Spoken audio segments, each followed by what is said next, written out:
Junko will kick off. High and returnable for Scott.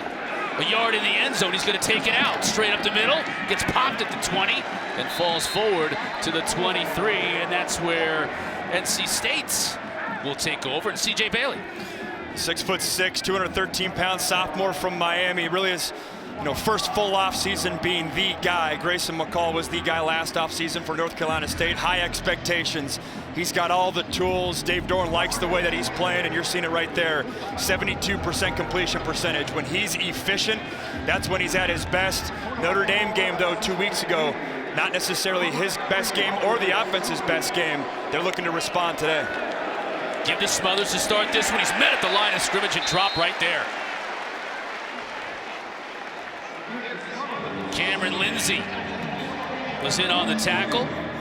Right away, you're seeing a position group of impact for this Pitt defense linebacker-wise. Cameron Lindsay playing in this game. Kyle Lewis, their All-American linebacker, is out. Smothers out of the backfield, has a blocker in front of him. It doesn't get much, maybe a couple. That's on Javon McIntyre from his free safety spot coming up to make the tackle. McIntyre's been banged up at certain points in this season, so good to see him flying around if you're a Pitt fan. And then right away, you're getting into 3rd and long. This is where C.J. Bailey has to be great. He loves Terrell Anderson and his tight end, Justin Joly, number 7, who's in the slot, top of the screen. Anderson is at the bottom of your screen. He's the leading receiver as far as wide receivers are concerned with this Wolfpack team. Pitt's bringing pressure right up the gut. Bailey gets rid of it. Anderson couldn't make the catch behind him. And it'll be 3 and out for the Wolfpack to start this game.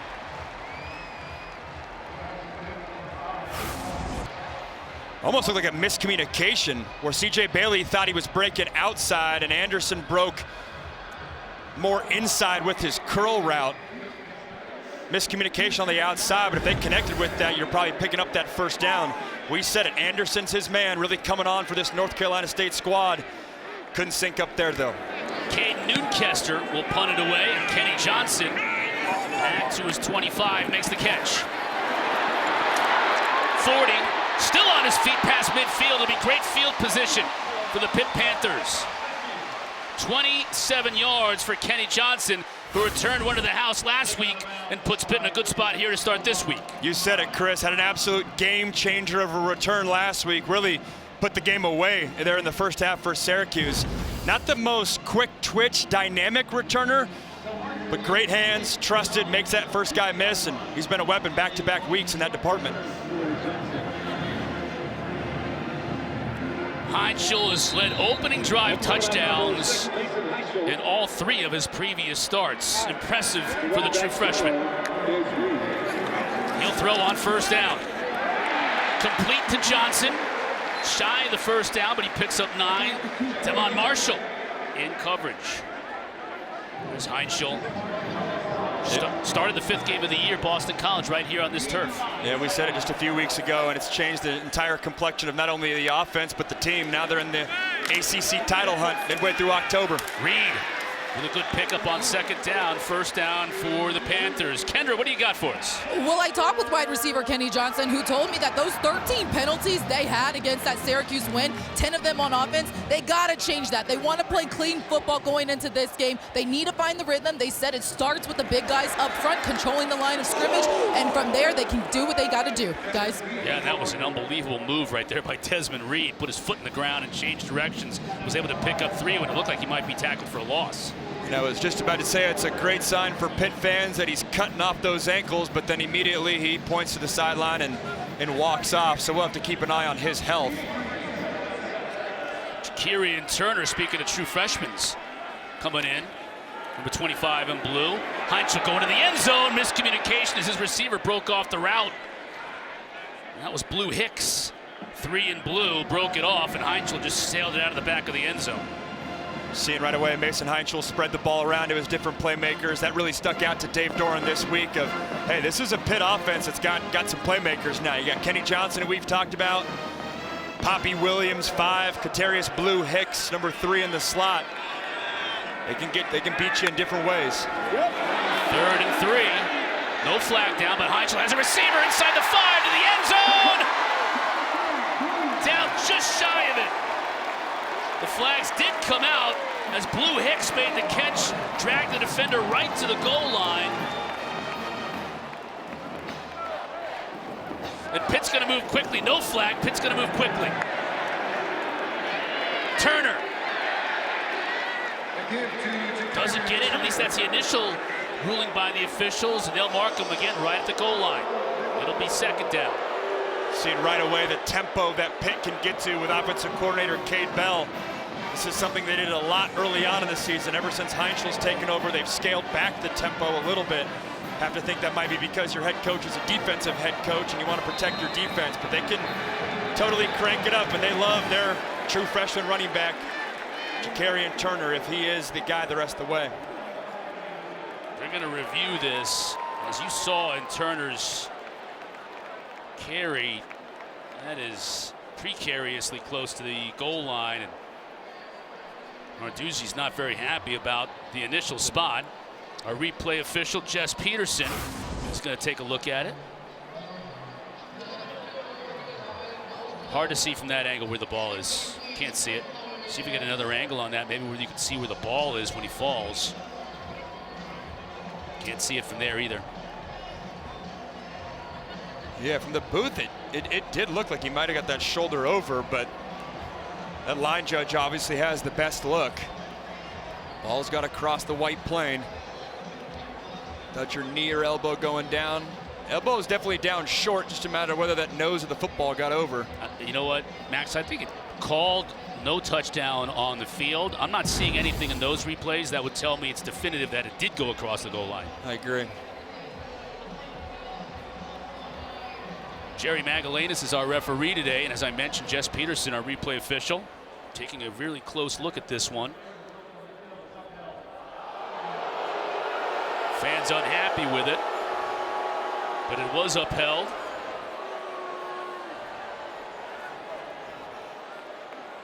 So Jakarian Turner, he goes by Boozy. We get a lot of nicknames in this game. Right, I like that because some of the nicknames are names that are not the easiest to pronounce. So I'll go the nickname route. You got to earn your paycheck today. What an opening sequence for Pitt, though.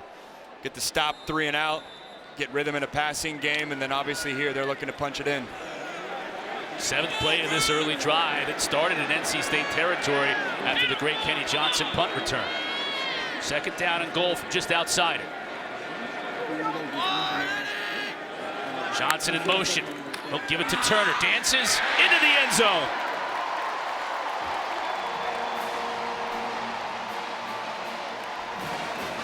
A lot of eye candy in the backfield. Oh, with the Heisman pose, the young guy. Getting excited about it, getting in the end zone. He's special, though. So much hype on Desmond Reed. Turner's a guy they love, and what an opening drive by Mason Heintschel.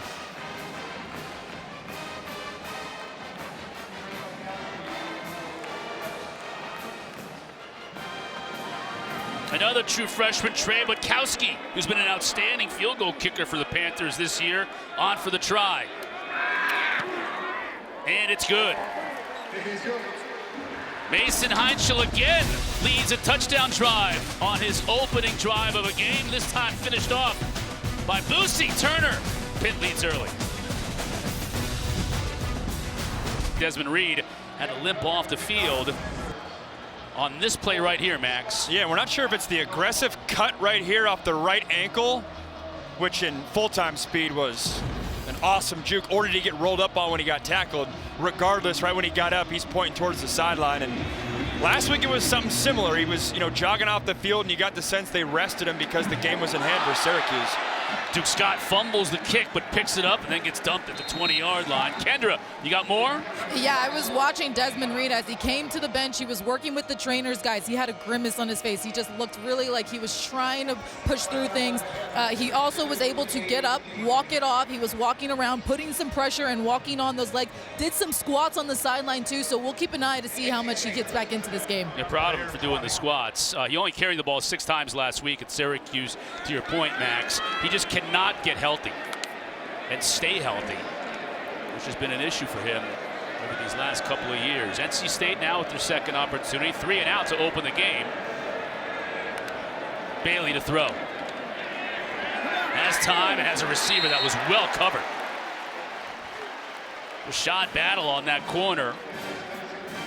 That is the key when you're going up against a Pat Narduzzi defense. The secondary is going to be awfully aggressive. They're going to put their corners on an island. It's going to be tight press quarters coverage. If you can win those one-on-one matchups, whether it's a curl or a go ball, it leaves the Pitt defense vulnerable. If not, they get pass breakups like that. Again, a receiver who is very well covered. Kavir Baines-Marquez was all over Justin Joly. NC State's outstanding, tied in, and here we are again, 3rd and long. And Kavir Baines-Marquez really coming on for this Pitt squad. Nice timing there, getting his hands involved.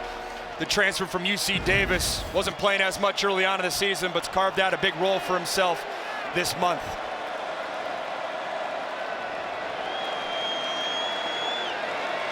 Panthers showing some pressure here on 3rd and 10. They back out of it. Bailey, so he has time. Now he has Anderson. Can he make a move? Cannot. Some on-line him, led a charge of Panthers. And for the second time, Pitt is going to force a 3 and out deep inside of NC State territory. And they're forcing C.J. Bailey in this offense to be one-dimensional. That's what they want to do. They want to eliminate your run game. It just so happens to be North Carolina has an amazing running back in Hollywood Smothers, but that's 2 drives, 2 3 and outs, where they have not feared the run game one bit. It's an excellent job by that Pitt defense.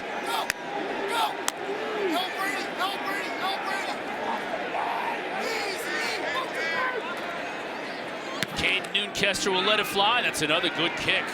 Forcing Johnson all the way back to his 22. And covered well by the Wolfpack. Second opportunity for Pitt in this game. They've already taken a 7-0 lead early.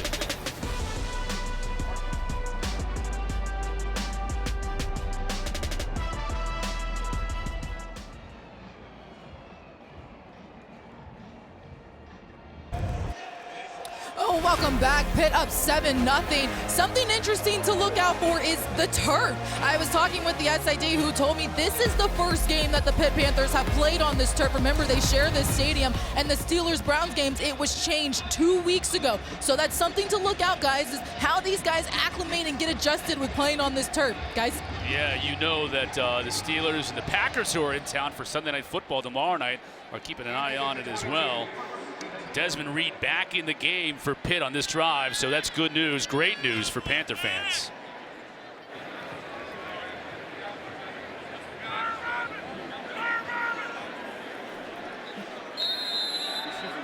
Mason Heintschel again, so impressive. This is the 4th game that he started in his career. In the 4th game, he's led Pitt to a touchdown on their opening drive of the game. Just got ice water in his veins, and he's really made a huge difference for this team now, winning 3 straight coming in and looking to throw on 1st down. That was a lot of mustard on that one to Kenny Johnson, incomplete. Yeah, back-to-back 1st down, first play of the drive, slants to Kenny Johnson, and have to think they might be doing that to try to get the ball out of his hands quickly. Mason Heintschel has taken 14 sacks in those 3 starts. It's a banged-up Pitt offensive line. That quick passing game might be a staple of the game plan today. 2nd down and 10.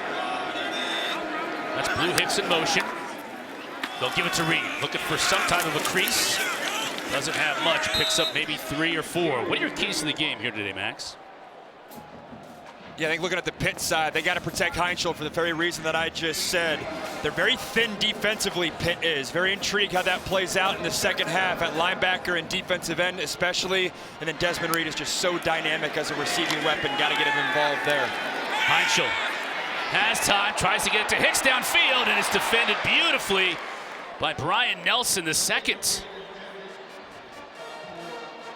I'm sure Brian Nelson the first was proud of him on that play.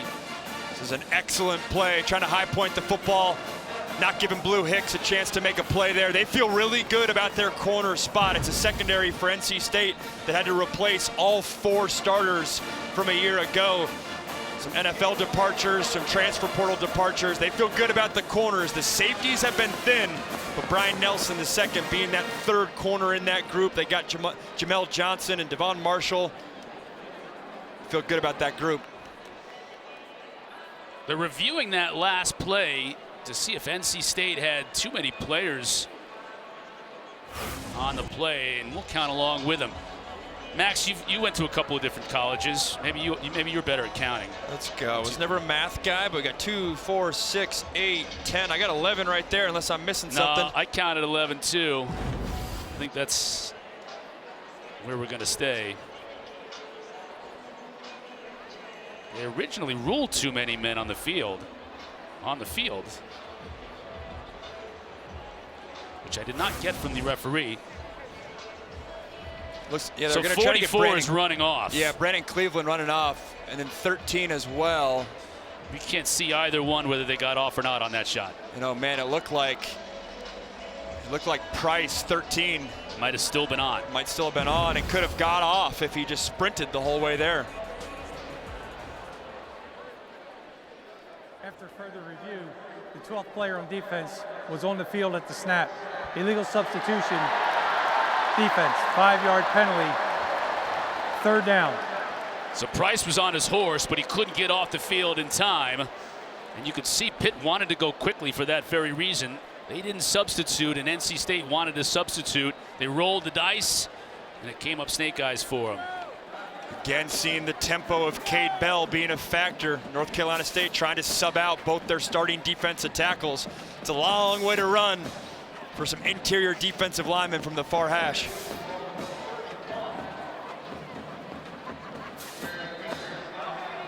We're gonna Still 3rd down. It's 3rd down and about 1.5 yards now. Reed, 1st down and more. Looking to put his foot in the ground and bounce it outside to midfield. Ronnie Royal made the tackle. 17 yards. Ankle looks pretty good there. Looks real good. So does the vision as well. Looking to hit it on the front side, right front side A-gap, bounces it back. Seeing the vision, seeing the speed and the quickness. You don't stay in your gap, Desmond Reed will make you pay. You and I have had Pitt 3 times now this year. This is the fastest I've seen them want to go in those 3 games. They are really going quick from the line of scrimmage. Tried this little screen underneath to Hicks. He gets maybe 2. And we got an injured player on the field, an NC State player. That was an excellent play by Caden Fordham. Their star linebacker in the middle. They won't have Sean Brown, their other star linebacker, but breaking up that screen right there. 7-0 Pitt here in Pittsburgh.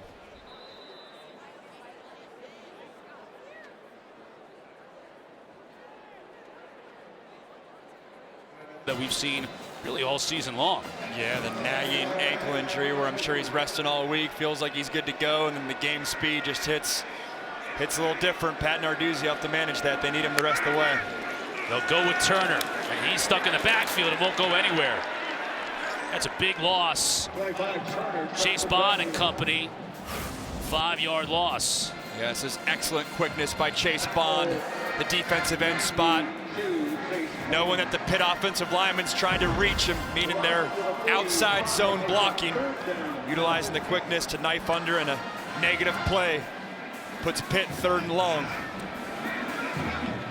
2 for 2 on the day. Yeah, Desmond Reed, no question. Turner is in the slot. NC State brings just 4, so Heintschel has time and a receiver. Caught inside the 35. Poppy Williams making the catch. That's 21 yards and a 1st down. Excellent throw, excellent timing. You can see the running back, Kerrion Turner, chipping the defensive end for North Carolina State. Again, this is a left tackle, Kendall Staley. He's the backup. Jeff Percy's out for Pitt. This is the 2 best edge rushers Pitt's faced all year. Going to the end zone. And a flag comes out. Was looking for Johnson. And Brian Nelson in coverage drew the flag.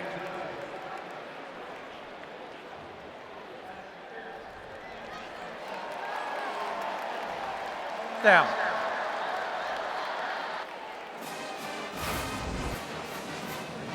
Initially, it looked like decent coverage, just the classic getting rewarded for an underthrown bad football.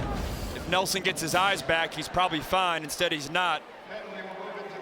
It's a physical matchup there on the outside. You got Brian Nelson, 6 foot, 200 pounds. That's a big corner versus Kenny Johnson, 6'1", 200 pounds. Thinking back though, Chris, how big is that 12-man on the field penalty now? Gave Pitt second life, and they're taking advantage of it here.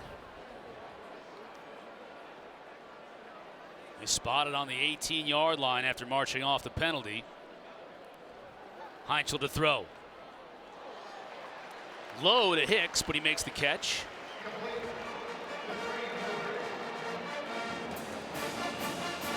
A little quick hitter for this Pitt offense. Getting the ball out quickly. Last week, Mason Heintschel had a little bit of a throwing, look, he hurt his shoulder maybe in the second half there. It was a non-contact shoulder injury. Was curious how that was going to look today.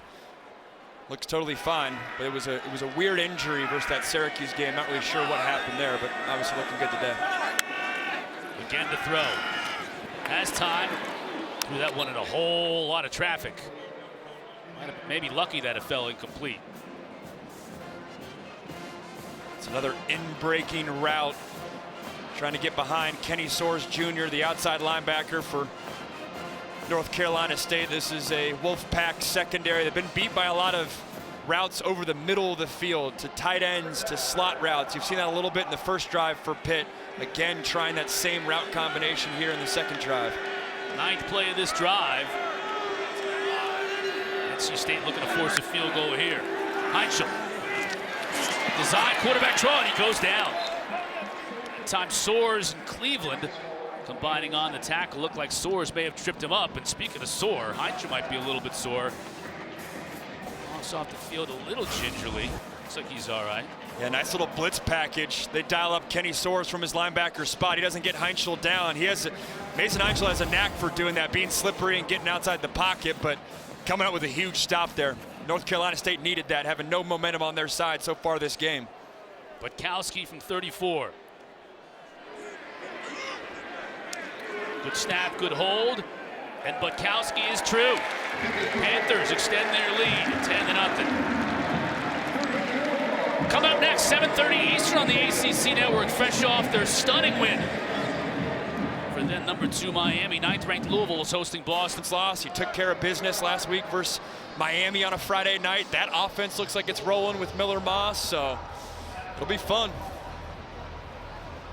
They'll need to keep it rolling tonight against BC to keep pace. Here's Junko to kick off. Duke Skydo's had a couple of opportunities to make a return. We'll get another one here from his own 2. He's got blockers in front of him, a full head of steam right up the middle.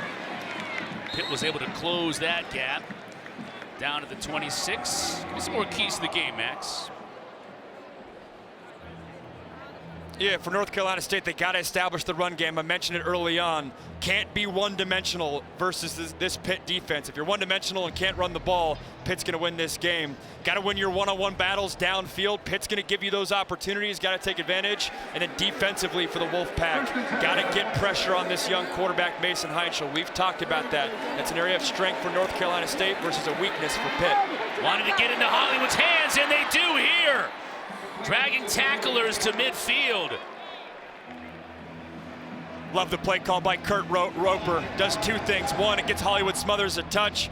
And then 2, you get the ball on the outside the box. Pitt's going to pack the box with linebackers and safeties. Got to spit the ball out quickly. Get a couple blocks on the outside. It could be a big gain. Bailey to throw, this time to the far side. And that time, Teddy Hoffman was dropped by McIntyre after a gain of only 2. This is 2 plays to go to Hollywood Smothers. It's a different defensive identity than most teams you're going to face in the ACC. Might not necessarily be a in-between the tackles type of day for Hollywood Smothers. Might be more of the Desmond Reed type of package, being a weapon in the receiving game. Staying with Duke Scott in the backfield. Bailey to Anderson, see what he can do with the ball in his hands. He gets by a tackler, finally brought down to the 35. It's Cruz Brookins who brings him down.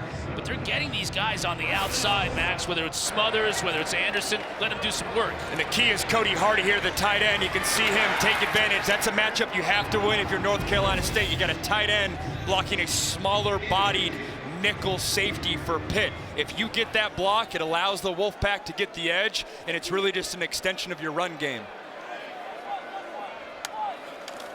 Bailey to throw again, pressure up the middle, setting up the screen to Joly, but it's defended well. He only gets a yard.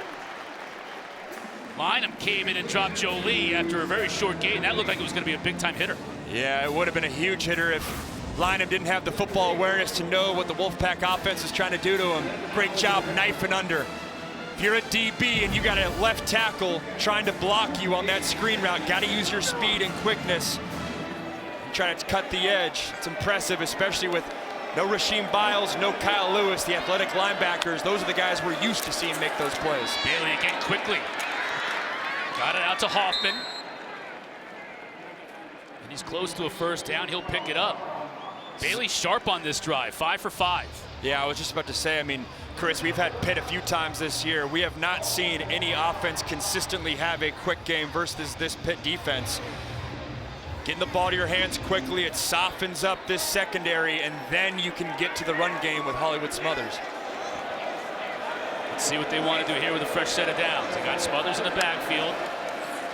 Bailey looking to throw. He's got all kinds of time. Going to the end zone. Joly makes the catch and walks in uncontested. 25 yards. And Justin Joly with his 4th touchdown of the season.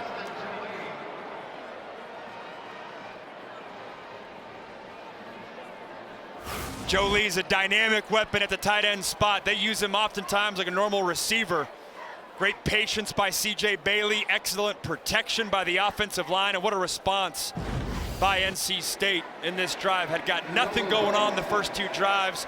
That 3rd drive, you got the passing game going and are attacking this Pitt secondary. Kanoa Vine sit on for the PAT. And he hits it. And for just the 3rd time this entire season, Pitt allows a touchdown in the first quarter.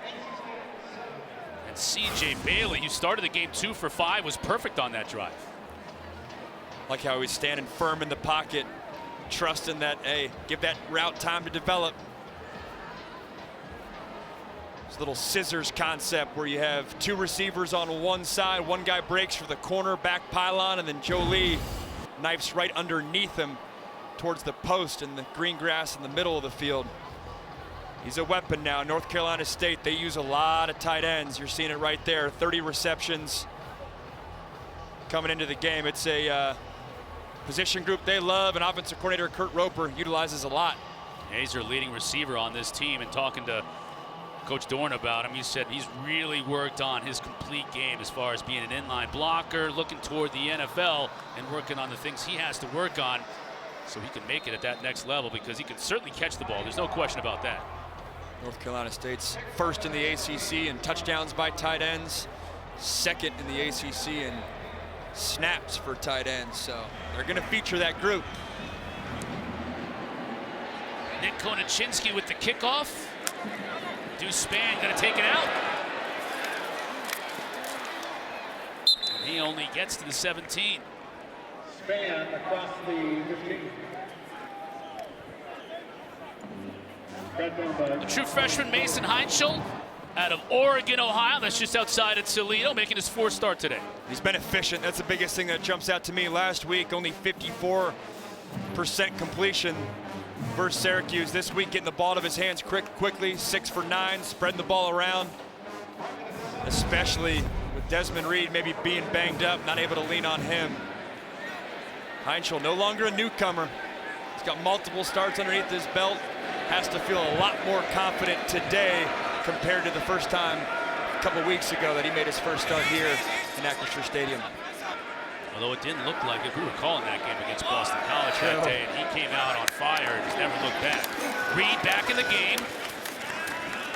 Doesn't find a whole lot of running room right there. Travali Price making the tackle.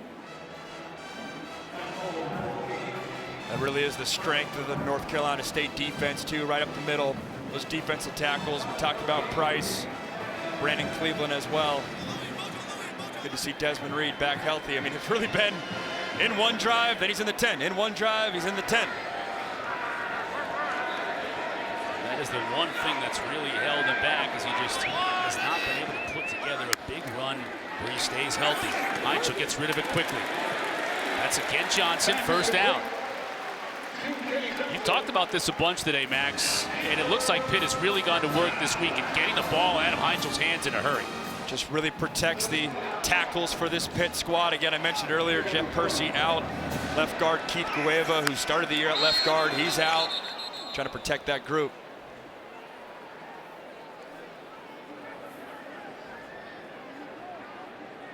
Our officials will confer. Ball start, offense, number 53. Correction, 53. 5-yard penalty, first down. And Kendra made a mention of this earlier about how the penalties really hurt them last week. 13 penalties, 10 of them on the offense. And there again is an offensive lineman, Kendall Stanley, getting out of the blocks a little too quickly. And last week, Pat Narduzzi admitted that they may have underestimated the noise up there in the dome at Syracuse. Obviously, no dome and home game today. 1st and 15, Heintschel. Johnson met immediately, works his way out of bounds at the 37. Jamel Johnson in coverage, but Johnson was open. A big gain on first down. Excellent timing right there by Mason Heintschel, getting the ball out of his hands quickly. It's one area that really impresses me about the young quarterback. Anticipation is oftentimes the last thing to come for a young quarterback. He makes it look natural. 2nd down and 2. Johnson again. Into Wolfpack territory. Hassan Brown on the tackle. Not only are they working the quick passing game, but it's a lot towards the boundary, the short side of the field where Kenny Johnson, the ex-receiver, it's where he lives. Reed. All kinds of Wolfpack pursuit. And a flag comes in late, a couple of them.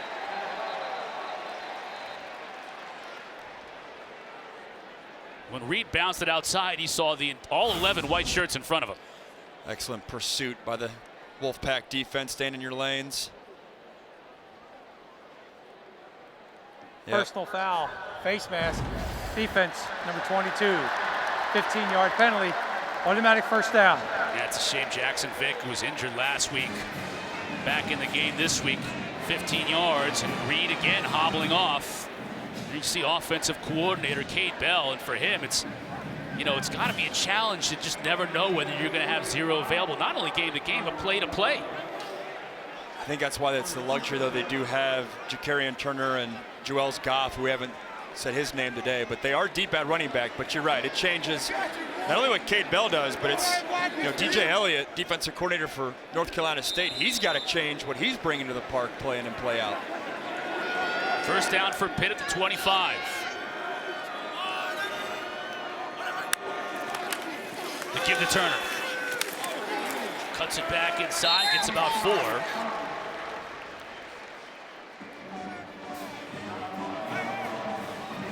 Turner's a guy they really like, had an excellent spring, true freshman, got banged up during fall camp, and then was really coming on in the month of September as Desmond Reed was hurt. And then obviously with Reed being back, his workload has lessened, but very capable and exciting young running back. Turner's in the slot, Heintschel to throw. Going to the end zone for Turner, makes the catch at the 2, Johnson rather. Kenny Johnson has him set up, 1st and goal. Said it on the last drive, it's the route concept that North Carolina State struggled with all year, those in-breaking seam routes, attacking the middle of the field. Notre Dame got them many times, and Pitt's doing it here as well. The teams will turn around and head to the other end. Pitt leading 10-7, but threatening here at home. Did it once and was like, that's enough. Pitt here, down to earth and into the end zone. Reed feels pretty good on that carry.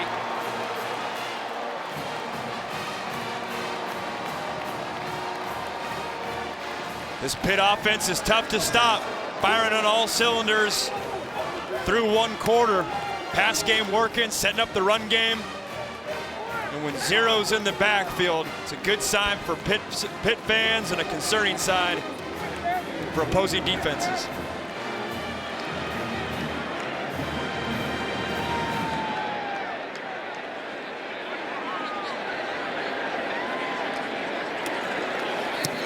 Kowski is true, 7 plays, 83 yards, just over 3 minutes off the clock. Turner had his touchdown in the first quarter. Reed gets one of his own here in the second. Getting Kenny Johnson, the receiver, involved. Blocking there in the trenches. Desmond Reed following that right side of the offensive line. B.J. Williams, right guard. Ryan Baer, right tackle. Moving the rock well today, the Panthers are.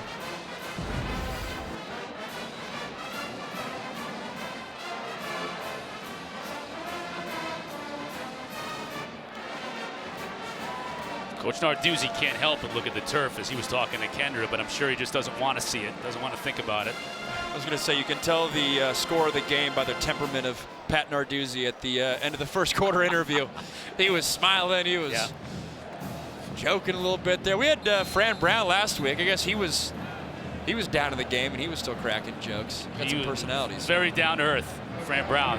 When asked what they needed to do to get back in the game, he said score some points. With a laugh. Right, that was easier said than done with that Syracuse offense right now. Flag as the kickoff goes out of bounds. That'll help this NC State offense. And they're going to need some help today to keep up because it looks like Pitt is in no shape or form slowing down this afternoon. Free kick out of bounds, kicking team. First down to 35-yard line. Our next All Access, the ACC Life. Hollywood Smothers. Let's take a look at this career-long 65-yard run. That's his fourth run on the year of 50-plus yards. He's a home run hitter. The full skill set was on display there. The vision, the quick twitch, and then the home run speed as well. I've been quiet in the game up until that point. Pitt's fourth in the country, by the way, in run defense, allowing just 82 yards per game. Bailey wants it all here and overshoots his intended receiver, Noah Rogers. Or I'm sorry, that was Wesley Grimes. Shot battle, nice job in coverage.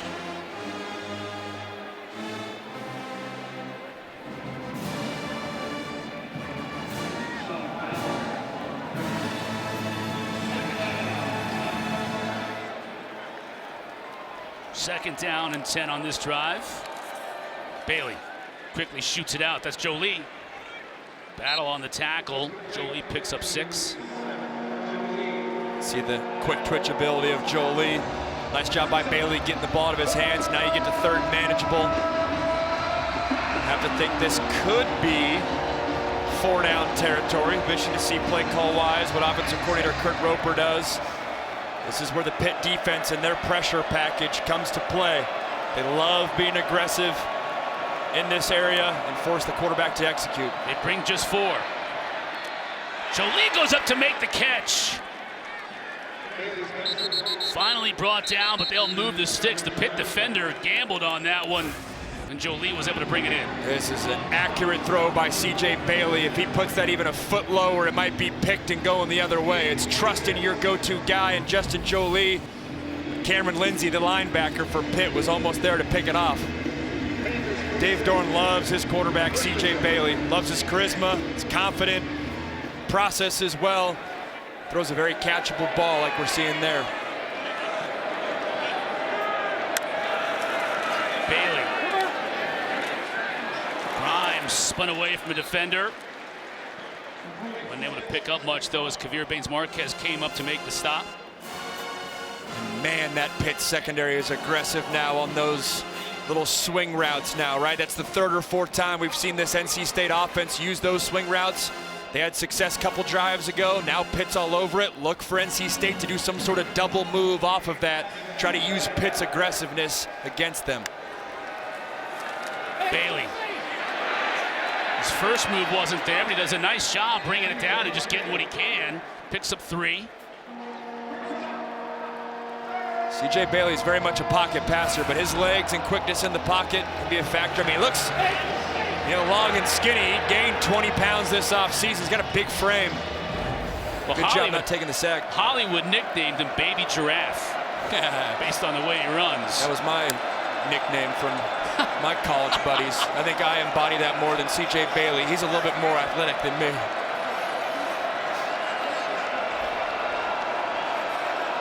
Third and 6.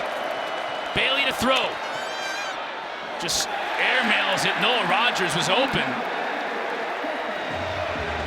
Bailey just missed him. Yeah, so many of those outside lane throws have been contested. That one, he had a wide open receiver. I think you have a decision here if you're Dave Doran. You know, if it's 4th and 3, maybe you're going for it. 4th and 6, he's gonna elect to punt it and try to pin him. This feels like this kind of has the feeling of a type of game where potentially, I know I'm getting ahead of myself, but the offense that has the ball last or in the 4th quarter, every possession is going to matter. Kenny standing by at his own 9. Newcastle will let it fly. Just trying to pin him deep. That's a high end-over-end kick. Johnson, the fair catch at his own 10. Heintschel and company will take over when we come back up 3. Heintschel's first start against Boston College 4 games ago. He had 9 catches, 115 yards, and a touchdown. Today, 4 for 67. Yeah, and in between that, I mean, the Florida State game was pretty much a non-factor. I think he's very much an X-factor for this offense. He's been the recipe of success today. Just gives him a different element, right? You got Desmond Reed's the quick hitter out of the backfield. Poppy and Hicks are more of the speedsters, and Kenny Johnson's that physical guy. Got to get him touches. This time finding his tight end, Thomas. You hear the pads popping as Thomas picks up about 5. He sold Johnson short by a catch. He's got 5 catches on the day. That's the 5th player, by the way, for Pitt to catch a pass in this game, so Heintschel spreading it around a little bit. He's a guy that's coming on for them too, the true sophomore tight end. Played 40 snaps a week ago at Syracuse, the most in his career. They're able to unlock an athletic tight end, just another playmaker for this Pitt offense. Kieran Turner now split, so empty backfield. Heintschel over the middle, just out of the reach of Poppy Williams. Heintschel says, my bad. Yeah, gets it just behind him. Again, looking for those seam routes, trying to attack the middle grass in between the 2 safeties behind him, and he's lucky that wasn't intercepted. Assad Brown Jr. had a shot at that, the safety for NC State. Williams doesn't get a hand on that ball. It probably would have been picked. Pitt started this game 3 for 3 on 3rd down, 0 for their last 2, though.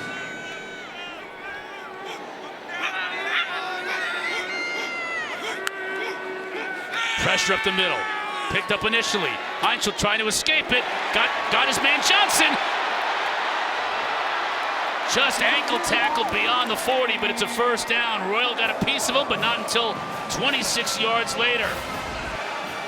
Heintschel, Johnson have really found something again here today. It's a nice step up. This time they elect to have Desmond Reed stay in the backfield and protect, and on 3rd down they love the dig route to Kenny Johnson.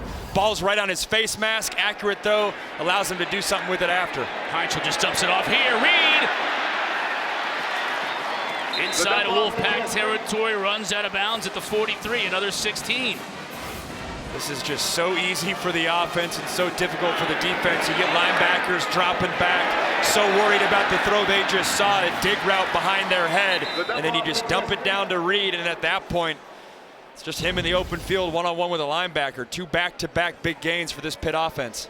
Johnson has already gone over 100 yards receiving in a quarter and a half here. Just so reminiscent of Heintschel's first start in the BC game 4 games ago.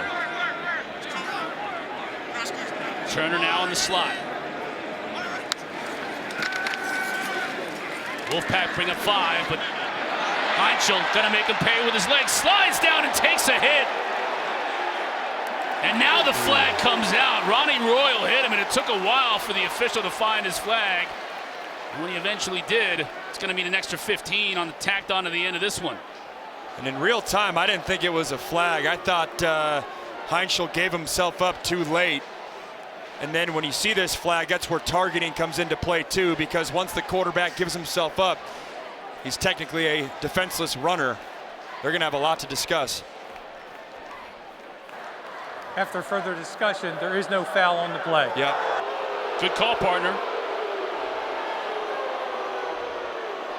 Yeah, in real time, that looked like the right call. I mean, Heintschel can't give himself up this late. Yeah, I mean, you already have Ronnie Royals already almost on his knees trying to make this tackle by the time Heintschel gives himself up. It's a good job.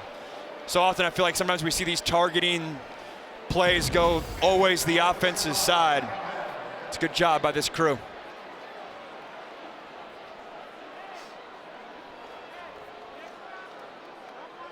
So the result of the play is an 8-yard gain on the ground for Heintschel. 2nd and 2 here. Fake to Turner. Heintschel's got his man Span inside the 10, down at the 7. Another receiver involved, 27 yards. 6-7, 1st and goal, Panthers. Excellent design by offensive coordinator Cade Bell. They had Deuce Span on the right side. He acted like he was blocking as if he was a tight end for a couple counts, and then leaked out down the left sideline. Great design, and I mean, again, another one of these playmakers we're calling for this Pitt offense. They have a whole arsenal of them. Mason's gone over 200 yards passing here in the first half. And Pitt is making a living in the red zone this afternoon. Heintschel to throw. Well, the ball tipped and still caught for the touchdown. Poppy Williams. Take a bow.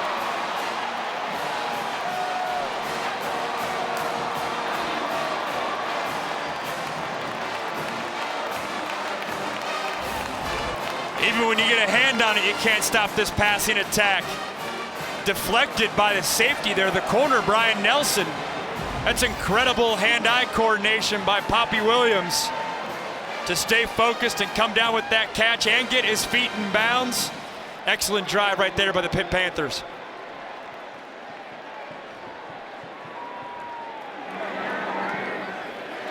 Butkowski is good. Heintschel, 5 for 6, 82 yards on the drive. And Poppy Williams kept his eyes on it, feet in bounds, 6 for Pitt.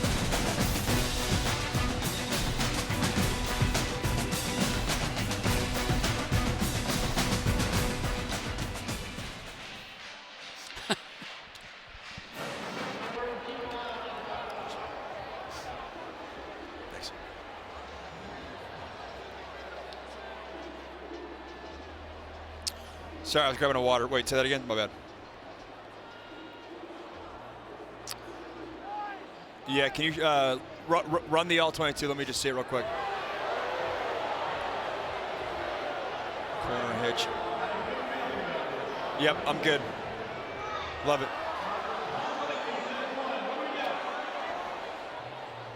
Okay. How do you want me taking it out of the break? Cool. Yeah.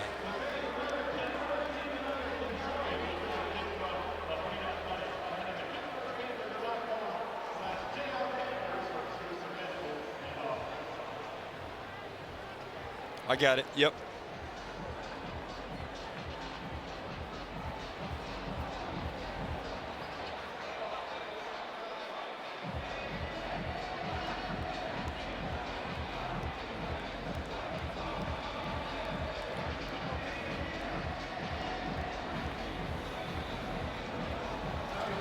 (24-14), Pitt leading NC State halfway through the second quarter. Let's take a look at the last touchdown to Poppy Williams. He's the point man in the bunch, bottom of the screen. Goes with a corner route. Great play call, too, because so far this game they've done a lot of routes bending towards the middle of the field. You get the safety thinking that that's going to happen again, and you do the opposite of that with a corner route. Great execution. Duke Scott. Dropped at the 20. Let's send it down to Kendra Douglas with a special guest. Well, Chris, I mean, The second day I thought about it, I couldn't turn it down. Being here, being back, gave me that feeling that I've been missing for this last year. Just the team, being the energy, guys in the locker room getting ready for the game. you have won a Super Bowl championship, and to be at that level, what do you normally say to those guys? I mean, you've worked with guys like Tom Brady, and you got to see how you guys got to do everything there. What do you say to these young guys who want to be at the level you played at? Right. It's really just about attention to detail, doing the little things right every day. You know, it goes a long way on the field and off the field. But, you know, being around great guys, like you said, Tom, Gronkowski, Antonio Brown, you know, I got to see it firsthand what winning looks like and hard work. So. Thank you. Have a good one, guys. All right, thank you, Kendra. Appreciate it. And I'm sure he's happy with the attention to detail this Pitt defense is putting forth so far on this drive. 2 plays, netting 4 yards. NC State wants to keep pace with this Pitt offense. They got to convert here. Had a 3rd and 6 last drive. And And C.J. Bailey missed a curl route to the short side of the field. Looks like they have that matchup again here. Bailey's going to get it out to Smothers. Couldn't handle the pass, though. A little too far out in front of him. And for the third time this afternoon, a 3-and-out for this NC State offense. It was open there, too. They had blockers in front of them. Just got to put it on your man. It's back-to-back errant throws on third down by C.J. Bailey. You said it. This feels like if NC State's going to win this game, they're going to offensively have to match toe-to-toe with the shootout on the Pitt offensive side of things.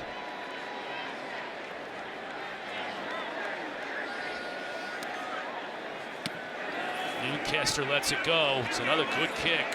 Johnson's going to have a chance to return this one, though. Runs into his own man, and then is finally dropped after about a 5-yard gain. Women's sports take over every Sunday afternoon on the ACC network. Tomorrow, no exception. We start at noon Eastern with volleyball. Number 5 Stanford squaring off against the Institute. And then at 7 o'clock, we got a soccer showdown. NC State hosting number 7 Duke. We're going to be at Stanford next week. This very Pitt team going to travel out west. Never an easy trip. It's always interesting when these ACC teams, as we've seen over the last couple of years, head out west. Everything is just different.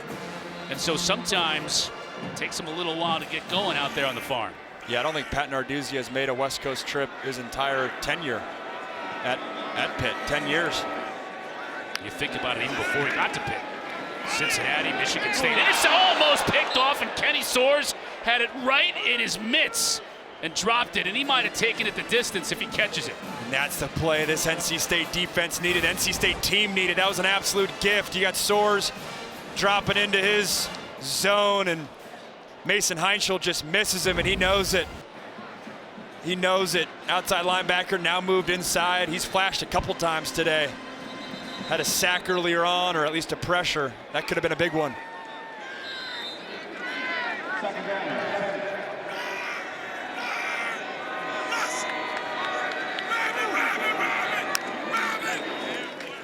Heintschel. Tough window to get that to Poppy.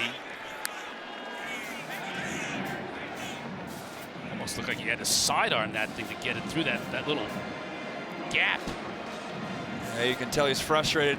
We complimented him a few weeks ago on his baseball background and the ability to throw out of different arm slots, but right there working against him. Nice defensive call on that one too by defensive coordinator DJ Elliott. They blitzed the nickel, Jackson Vick, which it's hard to manage that as a quarterback on an RPO when you got a defender right in your face. Wolfpack showing a little pressure. They bring it on the outside. Heintschel gets rid of it. Ball's on the ground. Now it's incomplete. I thought the officials were going to let that stand as a fumble initially, but they call it incomplete. Devin Marshall in coverage, and the NC State defense steps up and forces a 3-and-out. Excellent man coverage by Marshall. He's going to track Kenny Johnson from the right side all the way to the left side. Great response by the NC State defense too. Offense with the 3-and-out in the last drive. Wolfpack defense hanging in there.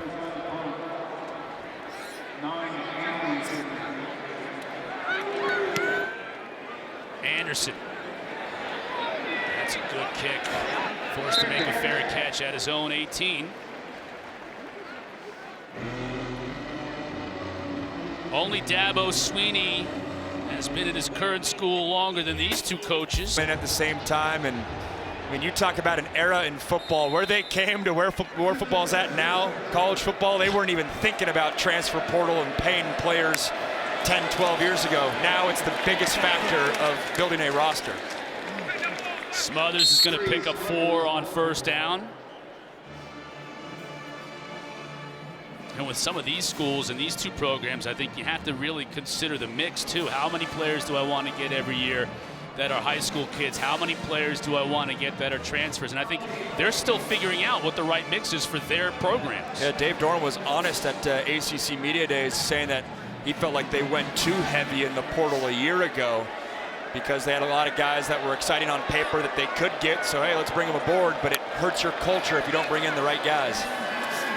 Joly to Smothers. Man, popped at the 25. You can hear that all the way up here by Cruz Brookins. He may be a little bit shy of the first down. Let's take a listen to this hit.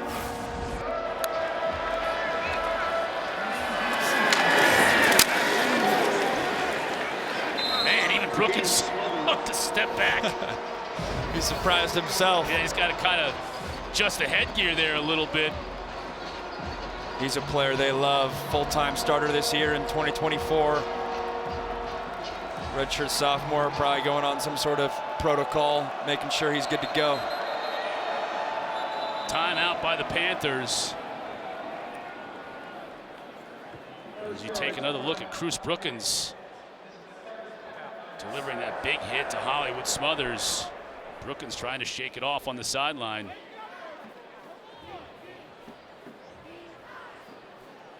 Productive player for them, 35 tackles on the year, local product. We'll get this hit one more time.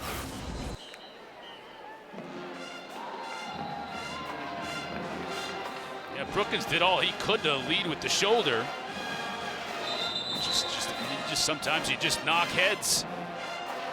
College football lost his footing a little bit too on the backside. Did a good job keeping his head up.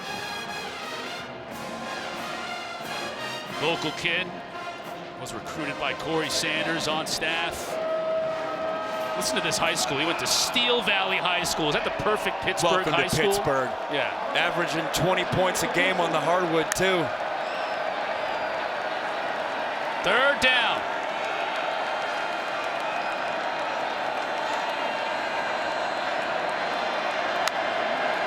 Bailey. On the carry, that's Wilson. That's the backup quarterback, Wilson, on the carry. So they bring in the freshman, Will Wilson. Special package for him. Seeing the burst, good patience by the true freshman quarterback, taking advantage of his snap. So often when it's third and short, you see quarterback runs right in the interior of the offensive line. That one bounced out, they got the edge. It's a good job of the tight ends and receivers blocking there for NC State. Now Bailey is back in after Wilson converts on the third down, 15 yards. Could be a double pass here. It is. Joly is wide open. And he comes up lane. Can he get into the end zone? Yes, he does. Joly scores.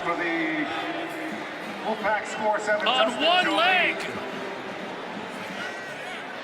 Teddy Hoffman threw the pass, and Joly was wide open. He had to run the final 25 or 30 yards, hobbling on one leg. What an effort. What an effort, what a call too. We said that Pitt was aggressive on those swing routes, and did he have a double move? They didn't have a double move, they had a double pass. And then I don't know if he tweaked a quad, if he cramped. Yeah, he's holding the front of his leg where it would be a quad. Dave Doran obviously concerned. His all-conference tight end Joly just made a heck of a play, but now he's worried about his availability the rest of the game. And you're hoping it's not anything lower where it's knee.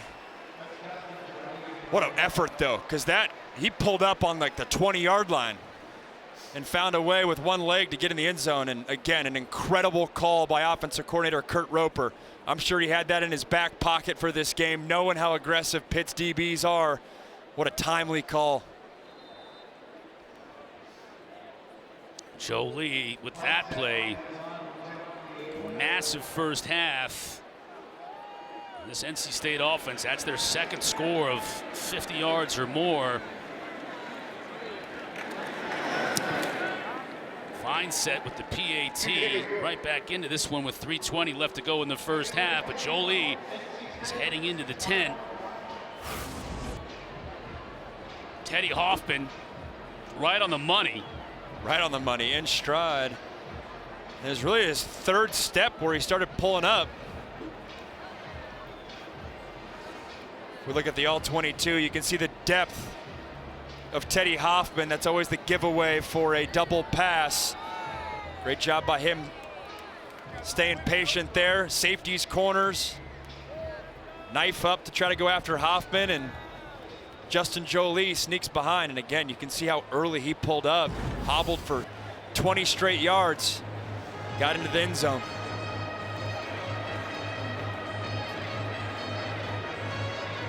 Next man up, for that former tight end you just saw there. Dave Doran played tight end to Drake. So they'll look to Cody Hardy, Dante Daniels. They love using the tight end, so without Joly, if he can't come back, we'll have to go down the roster. That's a good point. Mission to track this second half, how their offense changes schematically. Do they stick with heavy tight end personnel, or do they go maybe 3 and 4 receivers sets? Because they like the receivers they have as well. This time, Span will take a knee. Coming up next, 7:30 Eastern here on the ACC Network. 19th ranked Louisville hosting Boston College. You can see that game not only on the ACC Network, but also streaming live on the brand new ESPN app.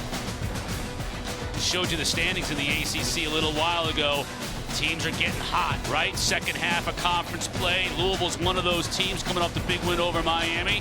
Some scores. What a game that was. Virginia Tech and Cal on Friday night, going into double overtime. Tech no problem with the Cuse. North Carolina finding another way to lose this afternoon. Can't it seems catch like a break. Right, a different way every single week, failing to get a 2-point conversion.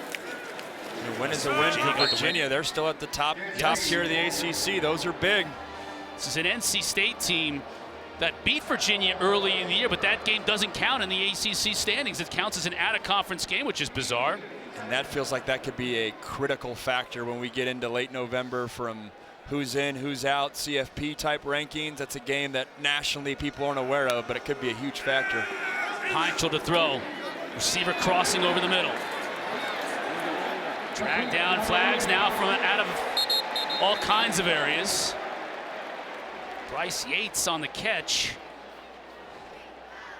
You can see Reed with his helmet off. Personal foul, face mask, defense. 15-yard penalty added to the end of the play. First down. I'm guessing this is against Reed because his helmet was off. Or was it against the Bryce Yates? Let's take a look. I'm with you. We saw Reed with his helmet off. Yeah, that's the one. It actually was against Yates. 33 was the guilty party. Kenny Soares. Coach Doran wants a little bit more of an explanation. Not sure he's going to be satisfied with it. Interesting to see what Cade Bell, Pitt's offensive coordinator, does tempo-wise. You got 2:40 left in the half. Don't want to give C.J. Bailey the ball back. Gain of about 3 yards as Brian Nelson came up to make the tackle on Justin Holmes. Man, is he a big corner. I said it early on, but the fact that that looks like a safety, maybe an outside linebacker coming down to make that tackle. Brian Nelson's been physical all day. He transferred in from North Texas. 6 feet, about 200 pounds. Yeah, and Cade Bell's going to scale the tempo back. Don't want to give NC State the ball again, and they'll take it to the 2-minute.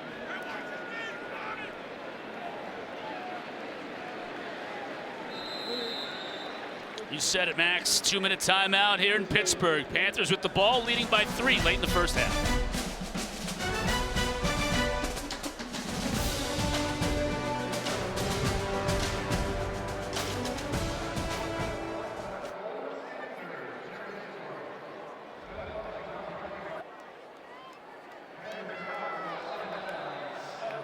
All right, thanks, Kels. Looking forward to that. Another big day in the ACC. Another big day for Georgia Tech. I know Haynes King had a massive day in Atlanta in their win over Syracuse. They'll go over all that. Look forward to tonight's games. We'll talk about this one as well. Pitt's trying to put some more points on the board here inside of 2 minutes on a second down. Heintschel to throw. Just coming out of his break. Just missing Hicks. Heintschel threw that ball before Hicks came out of that break, and he was open, but just a little bit off target. Kendra, what do you got? Well, when I was looking at tight end Justin Joly for NC State, he came out of the tent. He was able to give a thumbs up to the crowd on his side, and then he was able to get on the bike, really getting into the moving. His quarterback, C.J. Bailey, came to check in on him. Right now, he's doing some stretching on his leg. I saw him do some high knees. So keep you posted on how he does throughout this. Yeah, we appreciate that, Kendra. That would be huge for NC State if he's able to come back in the second half. Heintschel. Oh, big hit! And Reed hung on. Kenny Soares. Whoa, let's listen to this one again.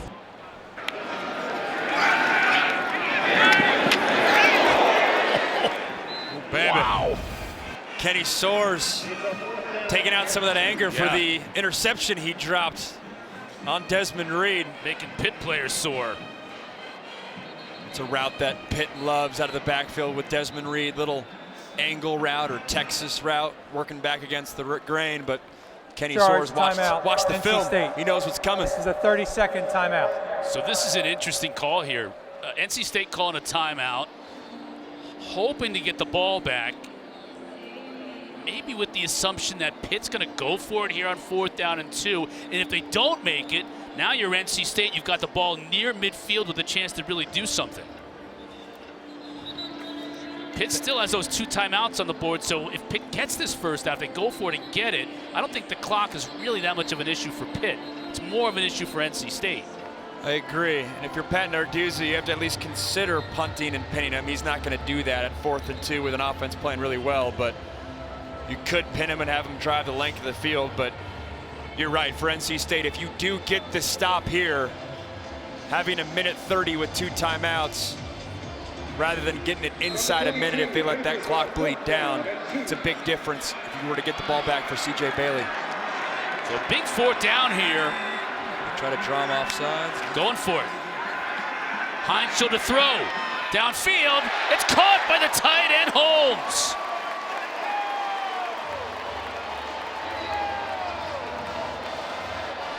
This play call shows you the trust they have in a true freshman quarterback, Mason Heintschel, to make the right decision. It's an aggressive play call in that scenario. When you've had a great offensive half, they're doubling down. Excellent throw and catch.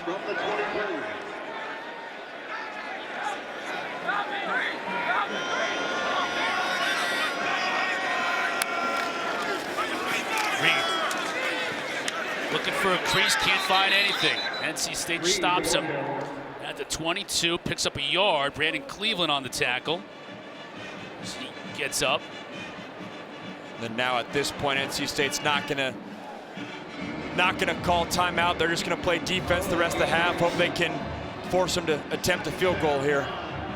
Pitt's definitely in field goal range already. We mentioned they've got the 2 timeouts as the clock winds inside of a minute. I'd stay aggressive though if I was Pitt. Offense has been dynamic all day. They'll empty the backfield. NC State again brings 4. Heintschel goes to the 2nd level. Poppy Williams makes the catch at the 10.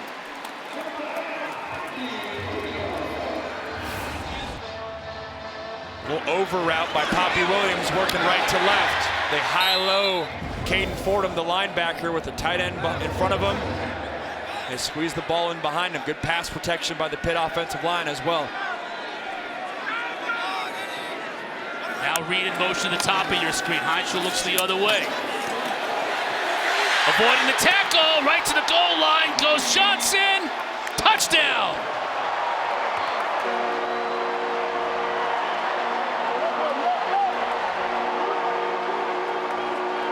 Marshall almost had him, but Kenny Johnson was able to squirm his way out of the tackle and get to the pylon. What an effort by Kenny Johnson, and he's paying the price for it. As you can see right there, he took an absolute shot as both him and the defender were diving at the front pylon. And the question will be, did he hit the front pylon, or was it the NC State defender that was diving to get him that hit the front pylon? Excellent broken tackle there. Oof, that is a big hit. Ronnie Royal delivered the hit right at the goal line. Feet are still in bounds. There's the hit. And feet are not out of bounds, and he falls forward to cross the plane. At least it looks that way. Let's see if that right foot's in or out. That right foot stays in, and then now the question is, where is the ball? And you can't tell in relation to the pylon because Royal takes the pylon out. Man, Ronnie Royal came in there like a heat-seeking missile. Boy, I think it's going to be too tough to say that the ball wasn't over the pylon. I agree. I agree. You just don't have the can't see angle. where it is. It's so bang bang and such a violent hit right at the goal line. You just can't see that the ball is not going to go over the pylon, and the call was touchdown on the field. And Kenny Johnson's momentum still continues to go forward, which helps his cause. It wasn't like he went straight out of bounds. Again, what a big hit. After further review, the ruling of a touchdown is upheld. The ruling is upheld. Now Ronnie Royal is still down on the field as an injured player. He got up. Right. We've had a number of players on both teams injured in this game. Even on that play, Kenny Johnson went to the sideline holding his hand for Pitt. So we're going to keep an eye on that as well. He's having a massive game, Kenny Johnson for the Panthers.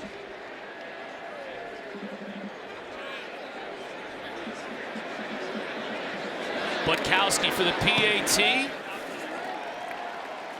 Pitt hits 31 here in the first half. What a huge drive that was for Pitt. You get the ball at the second half. Coaches always talk about the middle eight, last 4 minutes of the first half, first 4 minutes of the second half. What are you doing in that sequence of the game? So big for momentum. Kind of feels like they just stole a touchdown.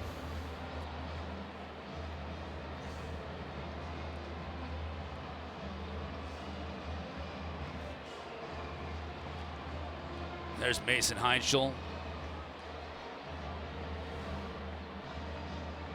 Sitting next to his offensive coordinator, Cade Bell. They're looking at the iPad.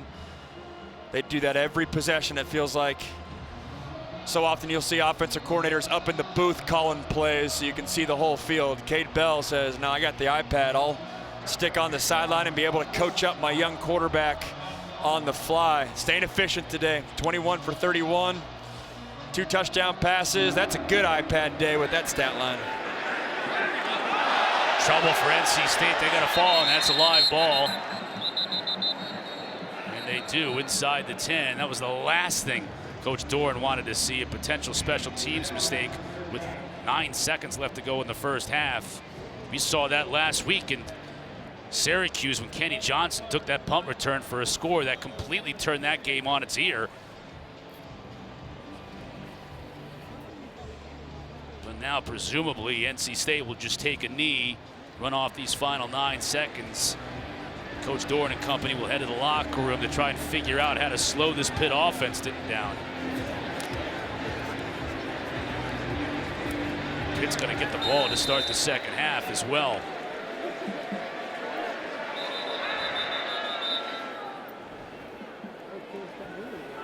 Making sure that the play clock is... Please reset the play clock to 25 seconds. Thank you.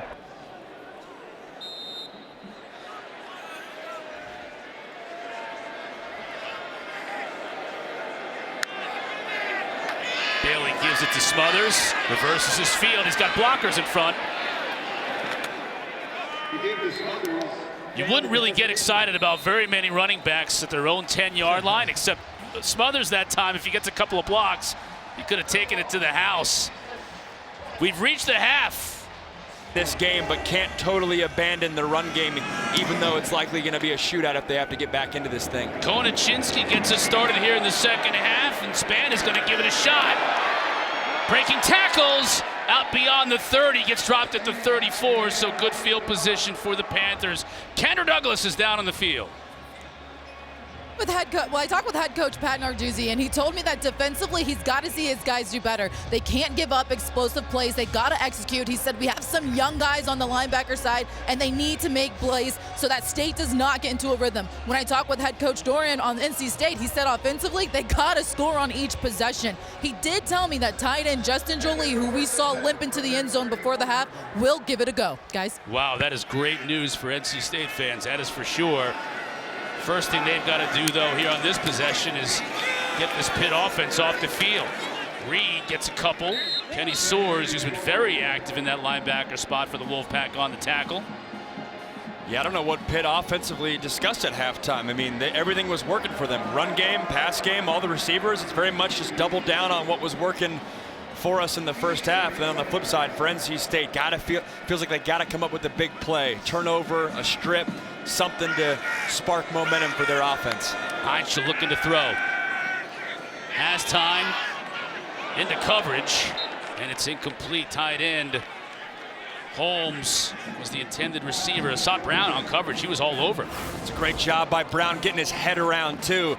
This tight coverage is usually what we're seeing from the Pitt DBs. This time Brown, who's oftentimes lined up at the nickel spot. This time he's at corner. Excellent coverage by the redshirt freshman. And And if NC State can get off the field here, it would be a dream start to the second half.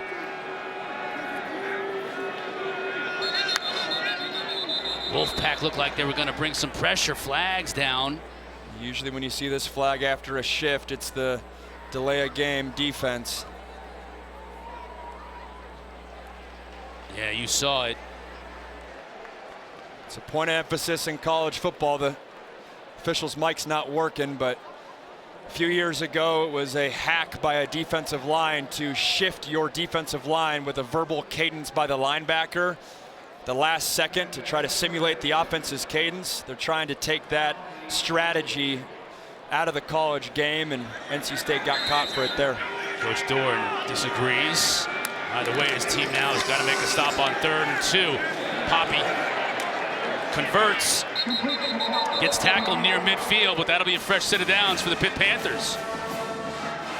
Seen a couple timely penalties work in favor of this Pitt offense. Had the 12 men on the field in the, what was that, end of the first quarter that gave momentum, and Pitt ultimately scored. And then again, the difference between 3rd and 2 and 3rd and 7 is night and day. And I'm not saying necessarily NC State did that on purpose, that last play, but obviously you're flirting with danger there if you're utilizing that strategy on a 3rd down. Heintschel to throw again on 1st down. Trying to get it to Hicks, incomplete. Kendra's got an injury update for us. Kendra? Well, guys, NC State safety Ronnie Royal is out for the game, and also want to note that wide receiver Kenny Johnson for Pitt did not come out of the locker room, so I'll keep tabs on that one. Guys. Yeah, that's going to be a big one, Kendra. Appreciate it. Ronnie Royal is a big one. He got hurt. Both he and Kenny Johnson got hurt on that same play towards the end of that first half. Kenny was having a day. 7 catches, 112 yards. That was just in one half of football. Where they miss him the most to me is on 3rd down. That 3rd and 6, 3rd and 8. He's their big body receiver who can fill in for him. Wolfpack bring 5. Heintschel forced to throw it before he wanted to. Crowd wanted a flag. They aren't going to get it. Zion Fowlerell was the intended receiver, and Devin Marshall in coverage. Good coverage. And I like the no call. It looks like their feet just got tangled. Yeah, that's excellent officiating. Home crowd, sometimes you get the boo birds out and the officials fall into that a little bit. That's just excellent man coverage, and 2 guys going after the football getting their feet tangled. So you're going to see a lot more of players like Zion Fowlerell. We saw Bryce Yates and Sincere Lee in the first half. Other receivers for Pitt with Kenny Johnson out. It looks like they have Ja'Carrion Turner and Des Reed both on the field, top of the screen. Split out of the backfield. Again, the Wolfpack bring 5. But Heintschel gets out of there with it. Hits a receiver. That's Zion Fowlerell. And it's a 1st down. Man, he does such a good job on the run of keeping his eyes downfield and finding an open receiver. He does. It's a great job. Sitting in the curl window and then working out, trying to find space, helping out your quarterback. Heintschel going to the end zone. That's going to draw the flag. Jamel Johnson in coverage. He was looking for Fowlerell again. And just too much of an entanglement. Pass interference, defense, number 15. 15-yard penalty, automatic 1st down. Just Fowlerell one-on-one on the outside lane with Jamel Johnson. Physical coverage, pretty obvious. Fowlerell, next man up mentality. It was a storyline for Pitt in camp back in August, the depth of this receiver room. You were kind of waiting preseason who would emerge as a receiver 1. I don't know if they necessarily have a receiver 1, but the depth on full display today. Heintschel again to throw. Steps up, avoids pressure, turns his back to the field, and now throws it away.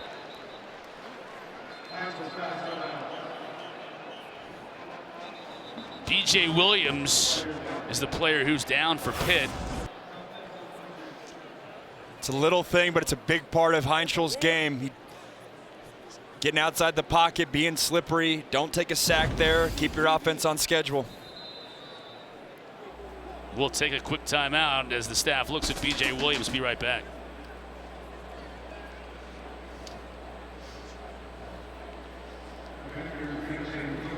Small cohort of shirtless college kids, and it'll slowly grow over the second half.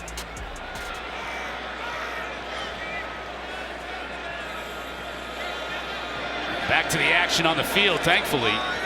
2nd down and 10 for the Panthers. Heintschel again to throw. Spins away from trouble. Just throws that one at the feet of his receiver, Fowler, or that looked like, couldn't see who that was out there. Brandon Cleveland was the one who put the pressure on him.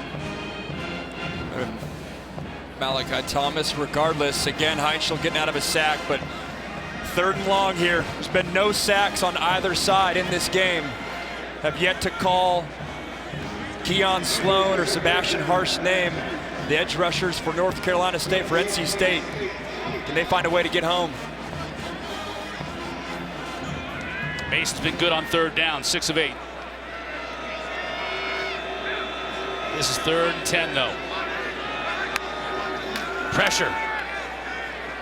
Gets rid of it up in the air, incomplete. Batted up in the air from Jackson Vick. Trying to get it to Poppy.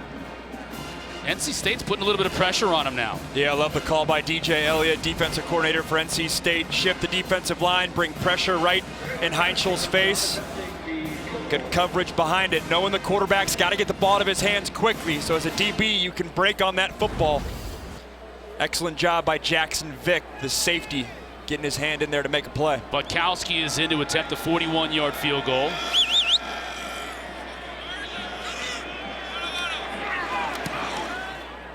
And it's good. Panthers extend their lead, 34-21. And make the job that much more difficult for this NC State offense.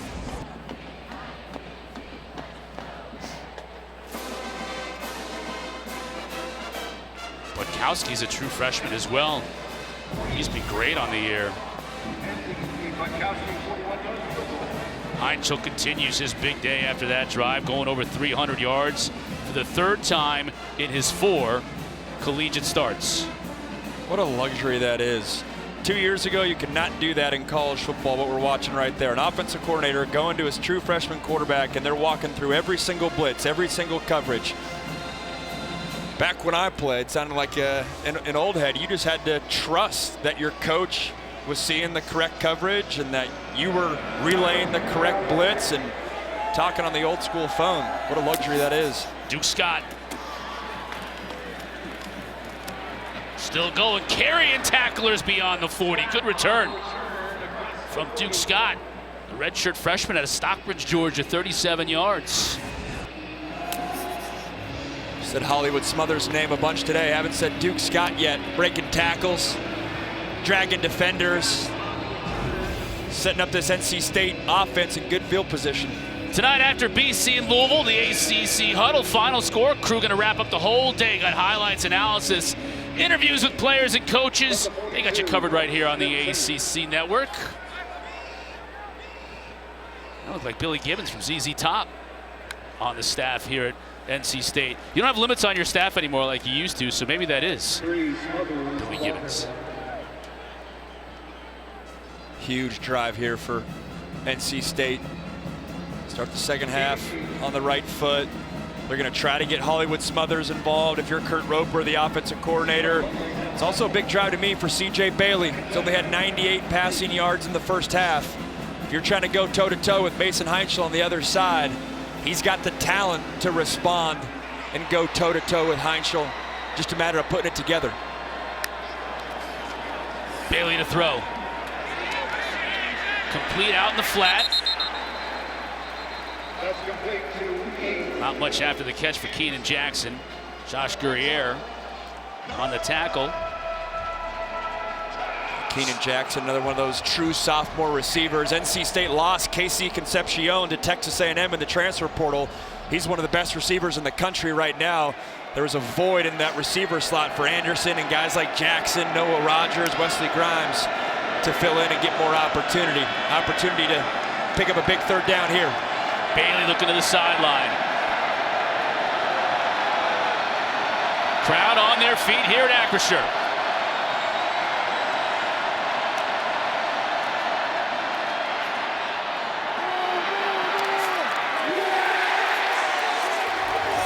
Guerriere, the 2nd time in as many plays. Knocked it away from Keenan Jackson.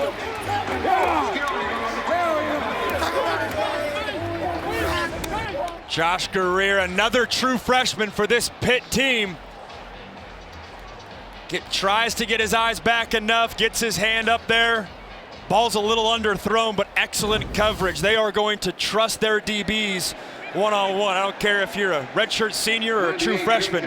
That's the identity of this Pitt defense. 4-3 and out on the day for NC State.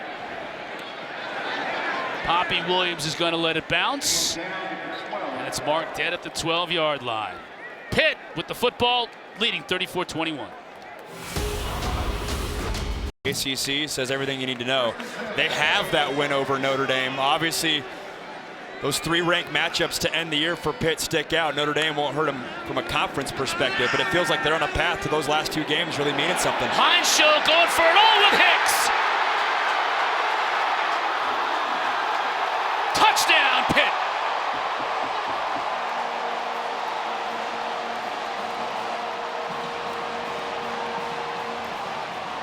Going for the home run shot. Right after a stop, you're dialing up your home run deep post shot to Blue Hicks. And what a dime that was for Mason Heintschel. Puts it right on the money as he has all day long. We haven't talked much about Blue Hicks, but he's the guy that has that top end speed of all the receivers here for this Pitt group. And it looks like Pitt's going to go for Dose. Brought to you by Dos Equis. You're up 19. They're trying to get it to 21, full 3-touchdown game.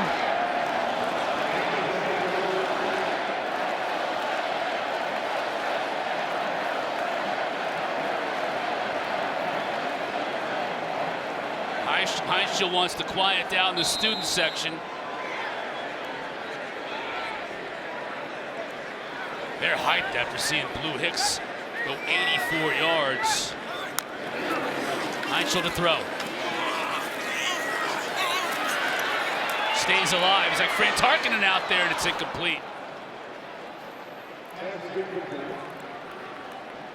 Mason Heintschel's day is massive, and it just keeps getting bigger and better. Blue Hicks taking it to the house. You're my boy, Blue.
Can't see it from that angle. They have some depth, but he's been a special playmaker. Did it all. I mean, had the touchdown on a little screen pass, make a guy miss, and then the physical contested catches down the field on a dig route. Heck of a day. Hopefully he's okay. Yeah, you're seeing others like Blue Hicks. We've seen Zion Fowler. Free kick out of bounds, kicking team. First down at the 35-yard line. Yeah, here's that touchdown to Blue Hicks we just saw. Yeah, it's going to be a deep post shot to the bottom of your screen. They put the tight end in motion, which holds that safety to the bottom of the screen. And then it's one-on-one with the corner. He gets the corner all twisted around. And then an excellent job by Mason Heintschel throwing him where the green grass is. That, to me, when I see that kind of play call, that's something that they've been teeing up the whole game. You're running quick hitters on the sideline, knowing and waiting for the right time to call that play. Well executed by the Pitt offense. Now Bailey and company's got to get in gear. Dropped by Anderson.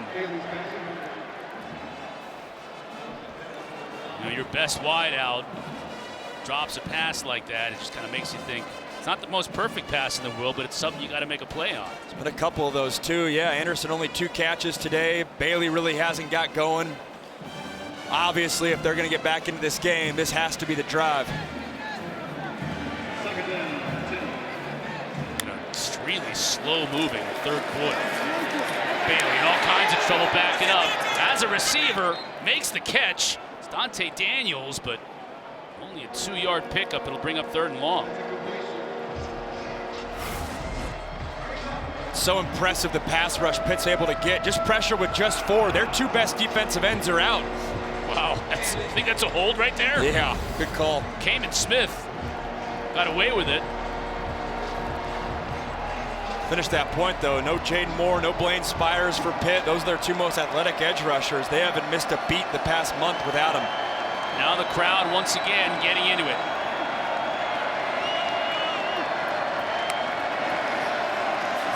Pitt brings just 4.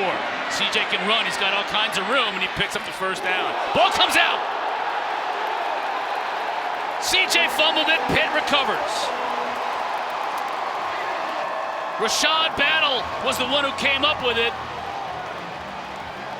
And Cameron Lindsay, one of those linebackers who's having to fill the void with 2 starters out for the Panthers, forcing the turnover. And the starter we're used to having those rip plays is Kyle Lewis. His backup, Lindsay, takes a page out of his book. That's an excellent job, knowing that a quarterback might not have the best ball security. Cameron Lindsay, like you said, Chris, filling in for Kyle Lewis's shoes and coming up with a huge play. Now does Pitt go for the dagger right away?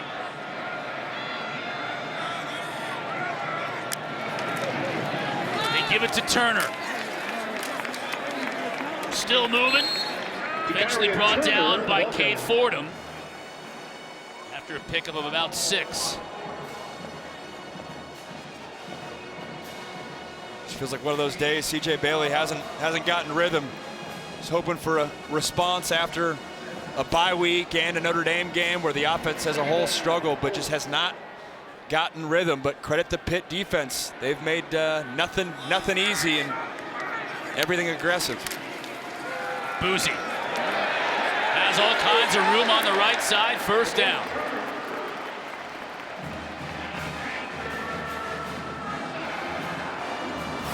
Love his burst. Gets to the outside, wastes no time, and gets upfield.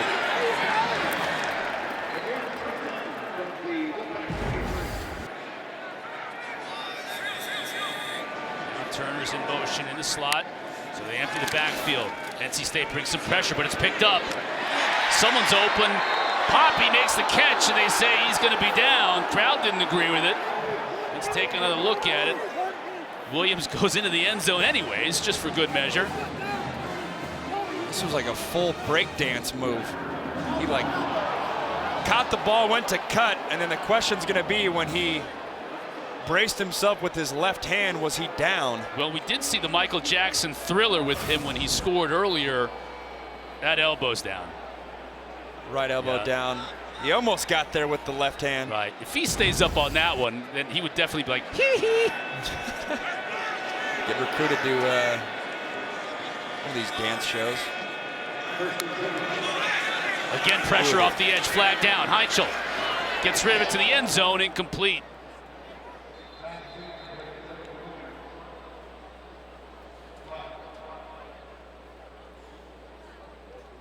They're going to get Jake Overman, the tight end. Wasn't set, looked like he caught in between whether or not he was going to shift or motion or just stand still. Illegal motion, offense, number 87. 5-yard penalty, 1st down.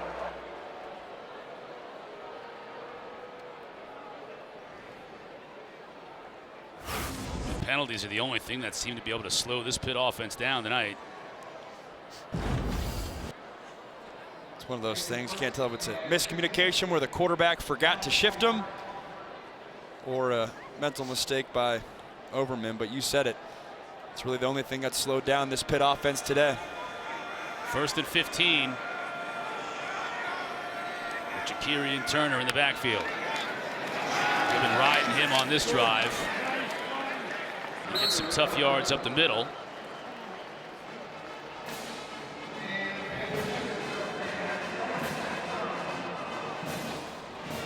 I'm sure knowing Coach Narduzzi and Cade Bell, the offensive coordinator, like we do, they wouldn't mind getting a drive or two where they established a line of scrimmage down the field and ran the football. Totally. Yeah, this is a Pitt offense, a little bit more finesse than the early days of Pat Narduzzi. Finesse sometimes has a negative connotation. Finesse means you're putting up points. Narduzzi will take that any day of the week. Heintschel's going to go to the end zone for Poppy. Couldn't bring it in. Defended well by Jackson Vick. That's good coverage from the safety. They're trying to get Poppy Williams on a little corner route. He's looking over his left shoulder. Ball's more over his right shoulder. Man, this Pitt offense forces you to cover every blade of grass. If you're a safety, if you're a corner, you got to be ready for every single route in the route tree. Desmond Reed back in.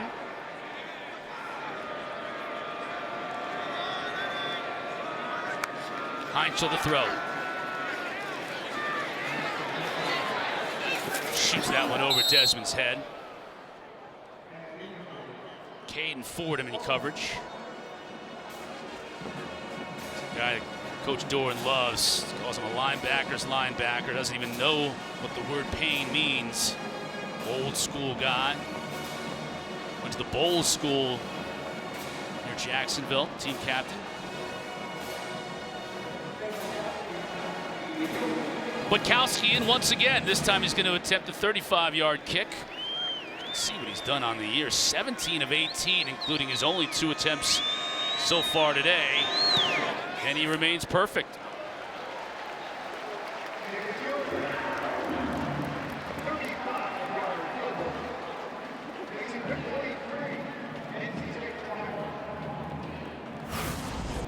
That third down, look at Des Reed. Look how unique his alignment is. Running back position, but he's basically a slot receiver in empty formation at that point. As we roll it, you can just see that it's one-on-one with a linebacker. But why do you line him up 5-6 yards behind the line of scrimmage as opposed to just like you typically would in the slot, just off the line of scrimmage? I think it allows you to get to more run game concepts. So at that point, he still is a threat to come back into the box and run the ball, or like a jet sweep or something like that. And then it also, just from a timing standpoint, when he's that far back, it allows you to do some interesting rub routes when the receivers have a head start. It's growing though, Chris. Check it out. I guess. Don't show that picture when you're talking about rub routes ever again. We got 2 sections there. You blink, it'll be 4 here soon. Duke Scott leaps over defender, tries to spin free. Flags down. Scott goes down to the 22.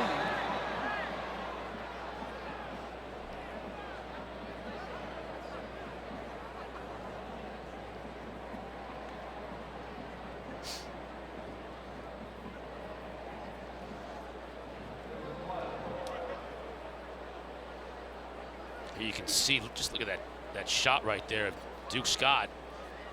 You can tell why he landed on Bruce Feldman's freaks list.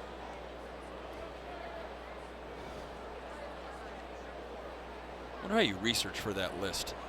It's a lot of work. Bruce Feldman puts out what, top 100 players every offseason? The freaks? Yeah, probably start with strength and conditioning coaches. But they're all biased, you know? They all think they got freaks because it's part of their job, no right? No doubt, to make them freaks. I like that. During the return, personal foul, illegal block below the waist, kicking team, number 21. 15-yard penalty added to the end of the play, first down. Yeah, that is possible these days to get an illegal block as the kicking team. Does happen.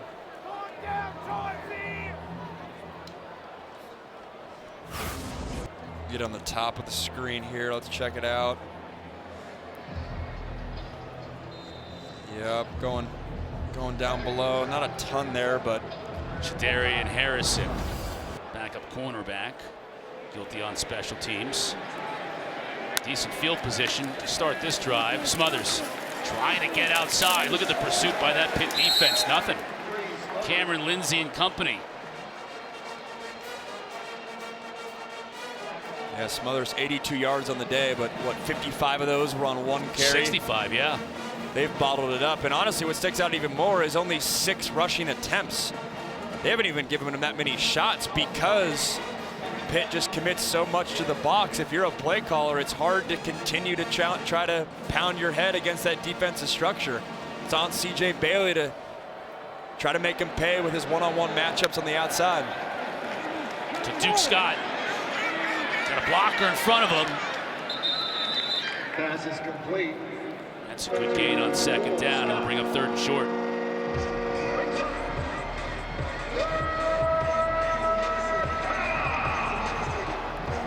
These Pitt linebackers have not missed a beat. Seeing Cameron Lindsay right there. I mean, they're without arguably two of the top 5 linebackers in the ACC with Rasheem Biles and Kyle Lewis. Nick Lappy in there, Manuel Taylor, Cameron Lindsay haven't missed a beat. Jet sweep. Nothing doing. Kavir Baines-Marquez stayed home, and it's 4th down. Look at how fast Baines-Marquez triggers. He knows what they're trying to do. Little jet sweep action. It's the safety's job to come up and make a tackle in the alley. He does exactly that.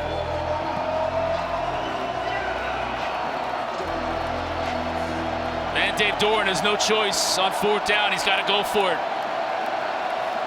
This is where they would like to have Justin Joly. Fortunately, he's out. Bailey avoids the pressure, flags in the backfield. And he won't get there. Braylon Lovelace on the tackle. We'll check the marker. But I have a sneaky suspicion this is going to be a hold and decline. There are 2 fouls on the play by the offense. Holding number 64, correction 54, holding number 65. Fouls off, or correction, fouls are declined. 1st down, Pitt. This Pitt defense just continues to turn up the heat. C.J. Bailey flushed out of the pocket and a clear hold there on the left side by Jacarius Peak, and then Braylon Lovelace finishing him off. He's the one linebacker, a guy that will also have a shot to play on Sundays. Normal guys are out next to him. He's that anchor in the middle. Good to see P.J. Williams back in the game. 55 in blue. He was shaken up in that last possession.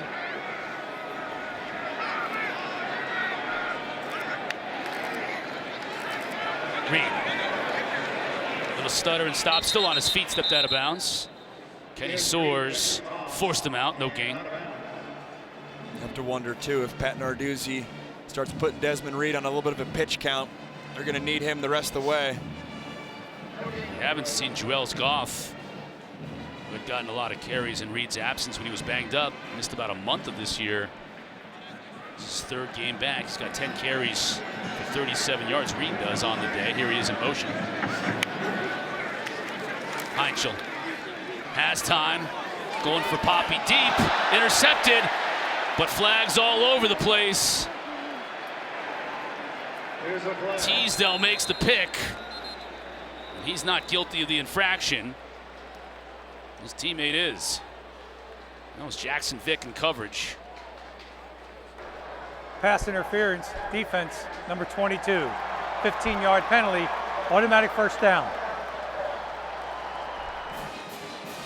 Yeah, they're going to get Jackson Vick on Poppy Williams right there in the slot. And that ball was off target to begin with. He might have had an interception regardless of that intercept, or of the penalty there.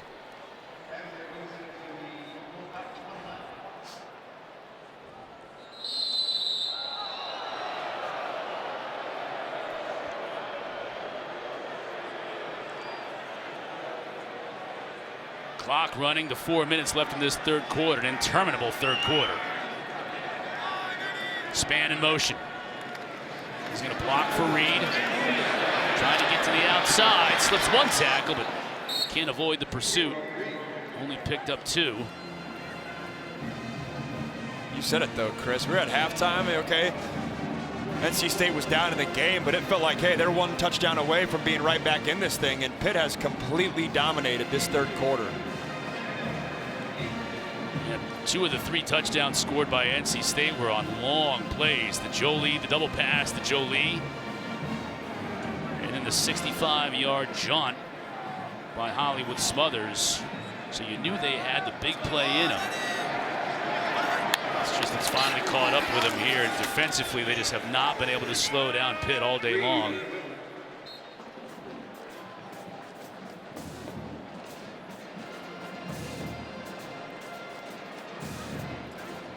Yeah, that's Eli Holstein right there. Their starting quarterback to start the year. Came in with tons of expectations, and tough spot to be in. He's no slouch as a quarterback.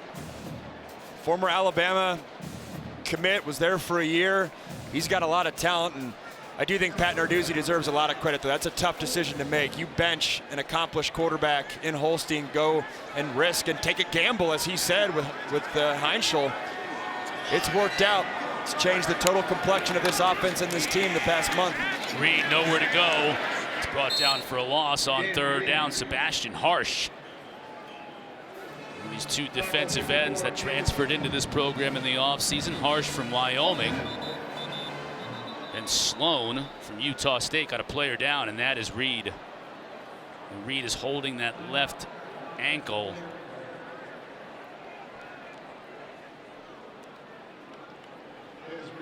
Seen him hobbling off multiple times today. This one obviously looks much serious as we get a replay here. Let's see if he gets rolled up on it all.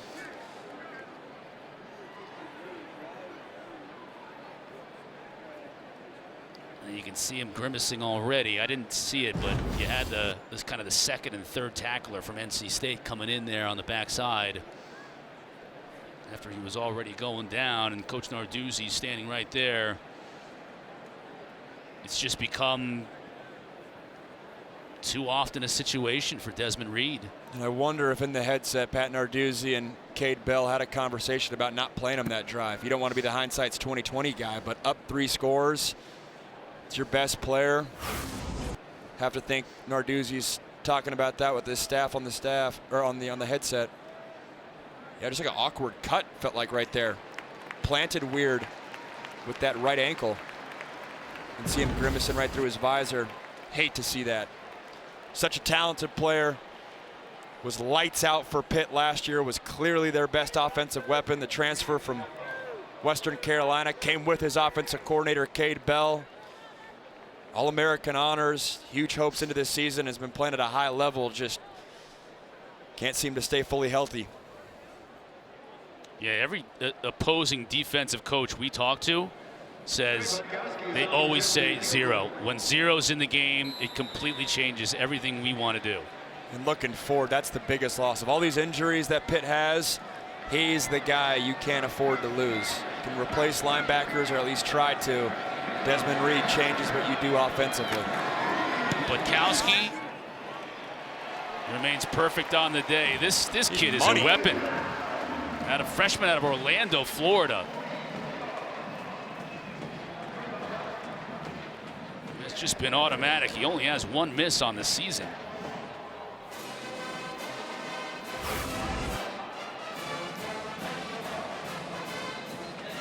Confident stroke right down the middle, plenty of leg. This true freshman class for Pitt, doing some things. GM, head of recruiting, deserves a little bit of a raise.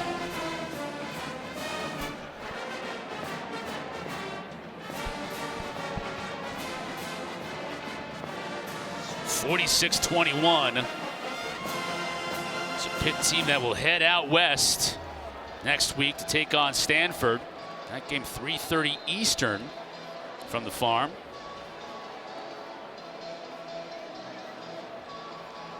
What these 2 teams have done here in this 3rd quarter.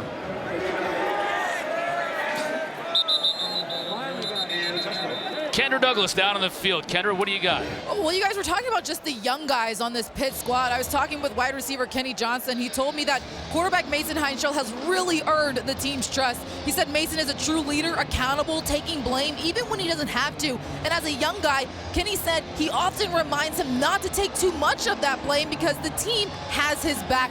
They know Mason is going to lead them, and they are all bought in behind him. Rare. You don't always hear leadership from a true freshman quarterback, but across the board, that's the word that continues to come up. Shows the confidence that Heintschel has, and how he's definitely been a spark for this whole team. He's 1 yard away from 400 passing on the day. Smothers picks up 4 on first down. NC State, meanwhile, welcomes undefeated Georgia Tech next week to Raleigh. Then they're at Miami, Florida State, and UNC to finish up their season. Bailey just throws this one away. Couldn't find an open receiver. It hasn't shown up today, but this is a capable offense. We've talked so much about Smothers. CJ Bailey has a lot of tools and has shown it. Credit this Pitt defense. If you're Georgia Tech, I know this game's not over, but this is an offense that if they have the right game plan and you don't come ready to go, they can put up points. Third down. Bailey rolls the pocket. Good catch. Good hit, too. That'll be short of the yard to gain for the first down. Once again, it's Lindsey from his linebacker spot in coverage and making the hit. Lindsey's playing with a lot of confidence, flying around. Usually when you're a backup linebacker, sometimes you're playing just, hey, don't make a mistake. Let me stay in my gap. Let me have sound tackling. He's playing with his hair on fire. Once again, NC State down as much as they are here in the final minute of this third quarter. Going to go for it from their own side of the field. Pitt brings just 4. So Bailey's going to have some time. Now it's running out. Looking for help. He's just going to have to let it go when he throws it out of bounds on 4th down.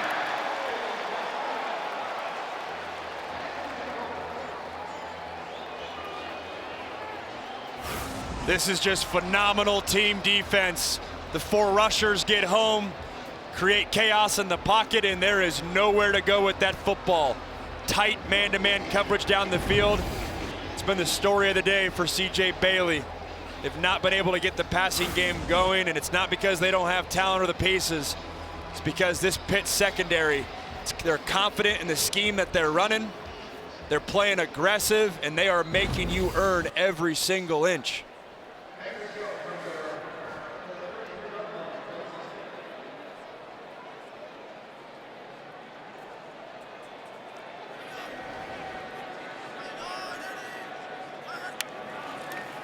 Heintschel rolling, looking for Turner, has him out of the backfield, and Turner dropped it. He had a lot of room to run if he'd have been able to bring that in.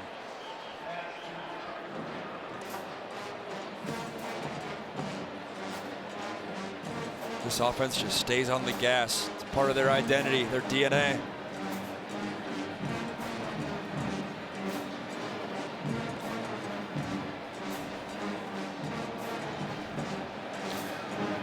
Pitt team that was 2-2 on the year, suffering losses at West Virginia and Louisville, where they had leads in those 2 games. Then on a bye week, it changed entirely when Heintschel, a true freshman, made his first start against Boston College. They hadn't lost since. Yeah, I mean, 5 wins on their way to a 6th, and it's no exaggeration to say those are 2 games that they let get away. If you're a Pitt fan, this could easily have been a 1-loss or no-loss type of team. And remember, this was a Pitt team preseason when Holstein was the man. A lot of people had them as a ACC dark horse or maybe even a CFP dark horse, given how strong their roster was top to bottom. We'll head to the 4th. Threw his helmet to the ground. He just sat there pretty upset, guys. You can tell that this is a guy that really means a lot to this team. He wants to continue to help out this team, but right now he's going to have to sit out and protect that leg. Heintschel trying to hit Zion Fowler-El. Just overshoots him by a bit, and it'll bring up 4th down. Once again, Trey Butkowski. 400 yards, not a bad day at the office. This is becoming the norm with Mason Heintschel, at least when he's starting here at home. First Pitt quarterback to throw for 400 yards since Kenny Pickett.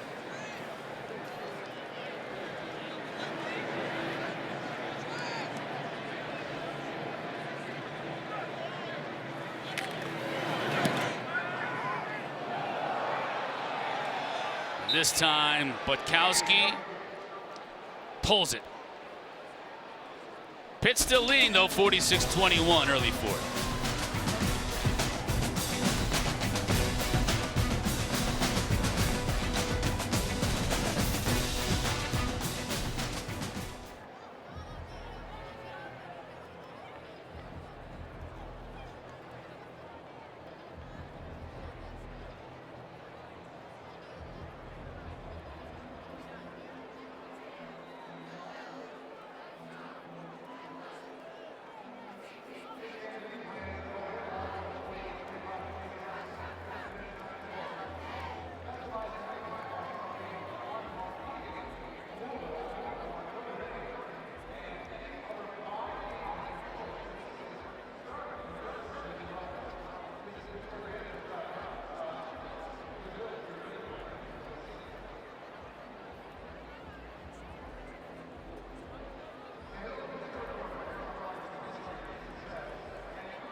If you're just joining us, Mason Heintschel has had a day. 400 yards passing, 3 touchdowns, no interceptions. Chris, you know things are in your favor when there's a tip pass that still becomes a touchdown.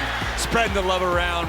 Poppy Williams right there, Kenny Johnson, and then Blue Hicks right here. That was the home run shot. At that point in the game, it was still within striking distance, but coming off a timeout, they dial up the post shot, and it's been a little bit of everything. Quick game, deep game, and Heintschel's legs as well. Smothers just has not been able to get going. Just the one magical 65-yard run. Other than that, Hollywood has certainly not been the star on this night.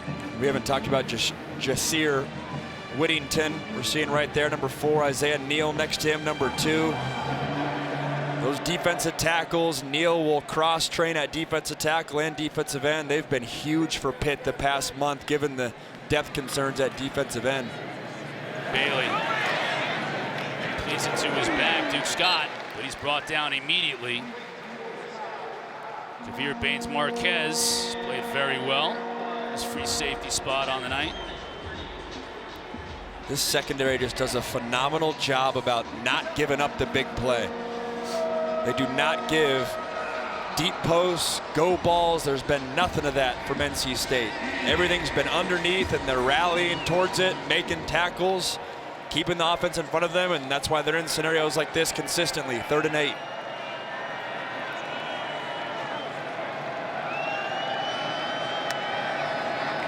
Pressure. Bailey eludes it. Dives forward. He'll pick up the first down.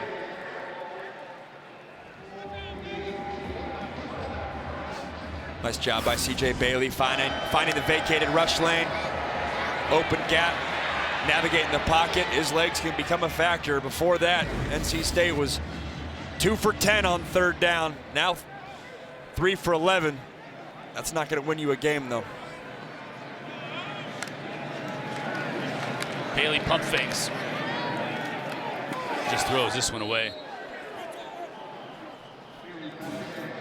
You know, Chris, it's interesting. I've asked it in the past couple meetings, but Pat Narduzzi's defense is so unique. Most defensive coordinators are not this aggressive. They don't sell out for the box that much. And I've asked Dave Doran, I asked Fran Brown last week, like, why do you think defensive coordinators across the country don't take a page out of Pat Narduzzi's book and become this aggressive? And it's just a risky strategy. As a head coach, you're going to have more penalties. You're leaving yourself vulnerable down the field and putting your corners on an island. But when you got good ones like Pitt has, they haven't paid the consequences for that because they're so talented. Bailey going deep. That one falls incomplete. Sean Lee, the true freshman in coverage, another true freshman, has played really well this year for Pitt. Yeah, they like this young man. Got his first start against West Virginia early on in the season. They knew he'd have a role this season. Didn't think he'd be the impact player he is, and it's given him great depth, that corner. He's high pointing it there, and they'll need that in November. You got Sean Lee, Lynham, Rashard Battle, Harrison. They can go 4 or 5 corners deep.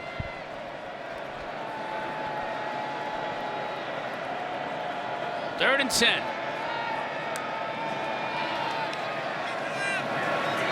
Bailey can run for miles if he chooses to, and he does. Gets out of bounds. Bailey scrambles and He's going to be right at the marker. They're going to move the sticks.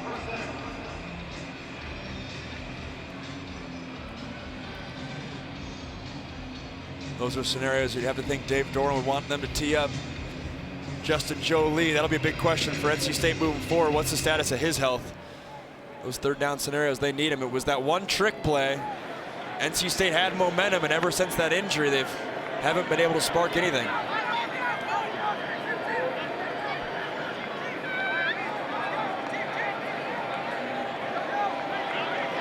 Play clock inside of 3, 2, 1. Now Bailey's going to have to call the timeout. We'll take a quick timeout with him. 46-21, all Pitt here in the 4th.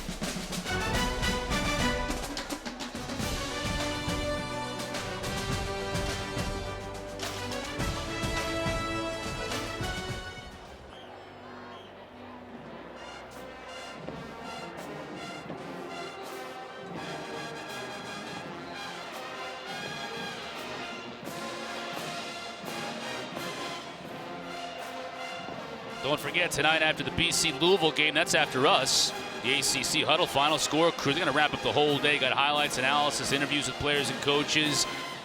The whole kit, kat, and caboodle right here on the ACC Network and on the new ESPN app. Coming out of the timeout, first down for NC State.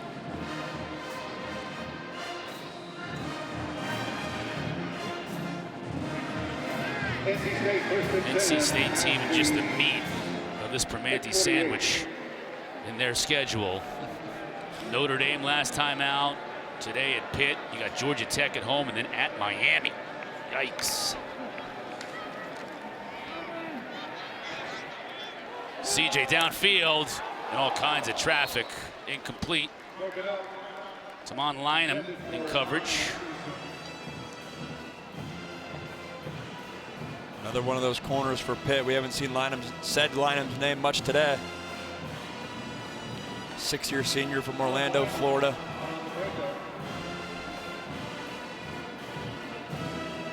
Lynham shaken up a little bit after that effort. 2nd down and 10.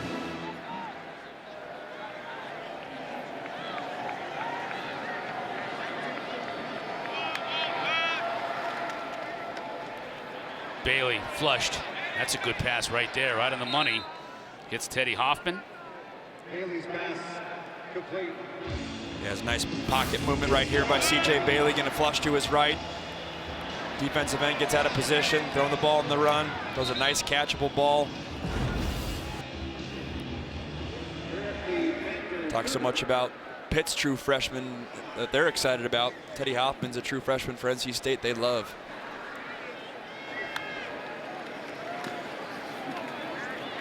Bailey has time, steps up. Defender falls down, and Hoffman's going to easily score.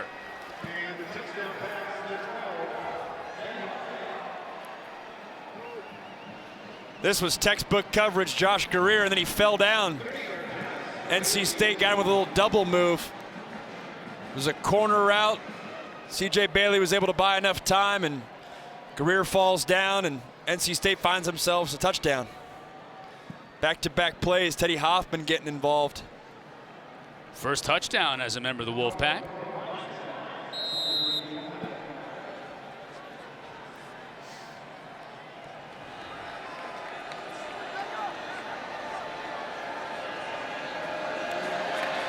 Mindset adds the point. NC State continues to use the big play, even here in the fourth quarter, down big. Bailey finds the freshman Hoffman, putting points on the board.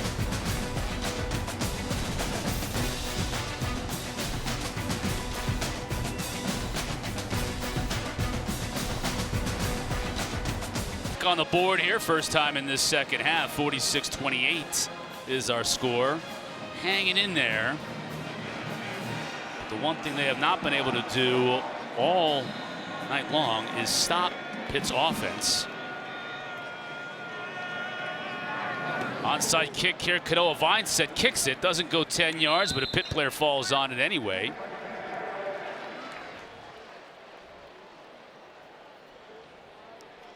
So many people across the country are getting to know Mason Heintschel, but if you don't, I'll tell you a little something about him. Oregon, Ohio. It's outside of Toledo, so it's 58 miles from Ann Arbor. Grew up a Michigan fan. Biggest reason for that is, I don't know did his dad coach him, but his dad played baseball in Michigan. He idolized Marcus Mariota growing up. Mariota was that dude. You see why the Oregon tie, the same colors. That first childhood picture, too, of him wearing the Michigan Wolverine headgear. That Michigan almost came in late when Bryce Underwood went to LSU and snatched up Heintschel.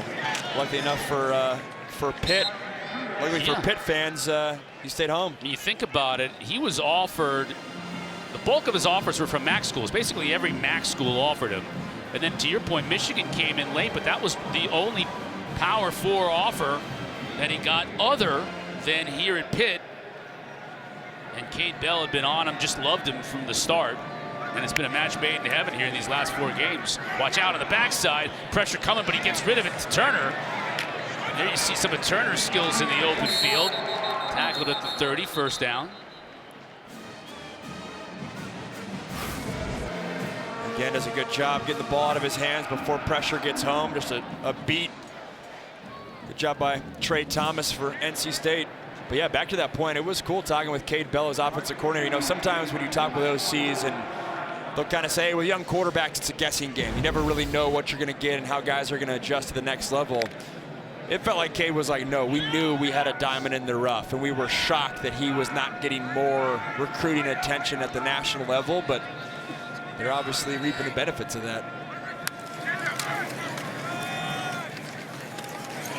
Turner, nowhere to go.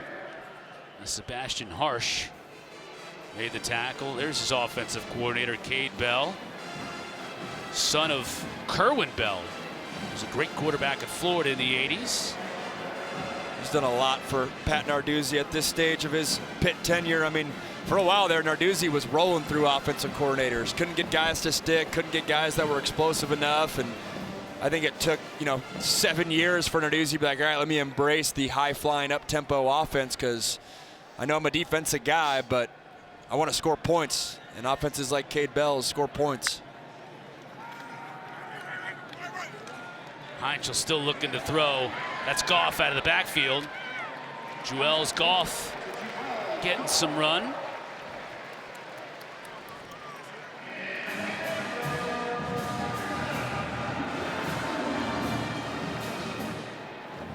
For much of this season, Goff and Turner have been the 1-2 with Reed's injury. Goff got a lot of work last week. He's a talented back.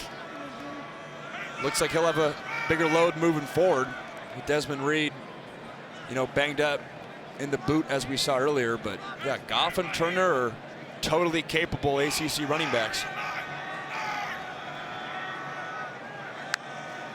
Heintschel play action. Pressure comes, he eludes it. Now rolling the pocket. He's going to get what he can on his own before stepping out of bounds. Pickup of maybe 3. 7th time in the red zone in this game for Pitt. NC State, mentioned the big plays for the Wolfpack. They've yet to enter the red zone. Yeah. Literally, what, 6 for 7 on the day in the red zone for Pitt? That's an incredible mark. NC State, yes, they have 28 points, haven't been in the red zone once. But for all the reasons we've said, passing game hasn't been getting going. Hollywood Smothers outside of the one rush didn't really get going. None of these receivers, yes, we've called Teddy Hoffman's name a couple times, but also lost their leading tough receiver, Joly, in the first half. Had the big play on the double pass, but got injured on that play. We haven't seen him in the game since.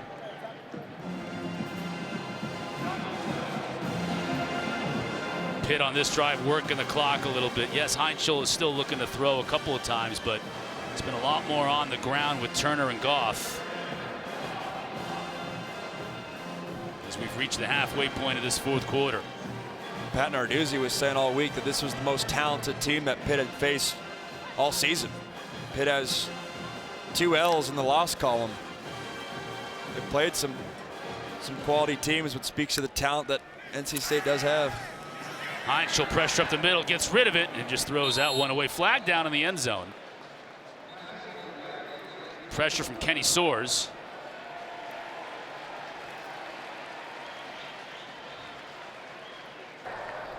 Holding, defense, number 19. Half the distance to the goal, penalty, automatic first down. Call's going to go against Tristan Teasdale.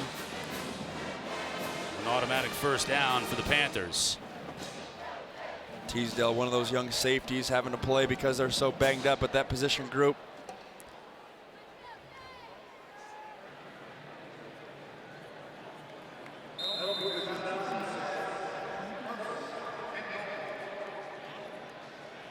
First and goal for Pitt. Ball placed down at about the 6.5.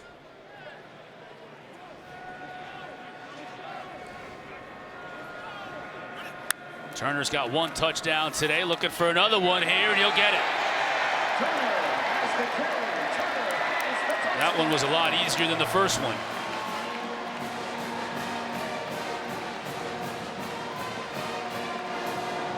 Pitt's been doing it all day long, making it look easy. Passing game's been working, and then the ground game as well. Excellent vision, again, that patience and the burst.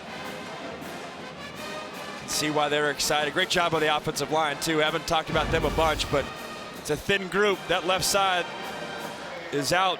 Jeff Percy, their starting left tackle to start the year, and Keith Gueva, starting left guard to start the year. Not missing a beat.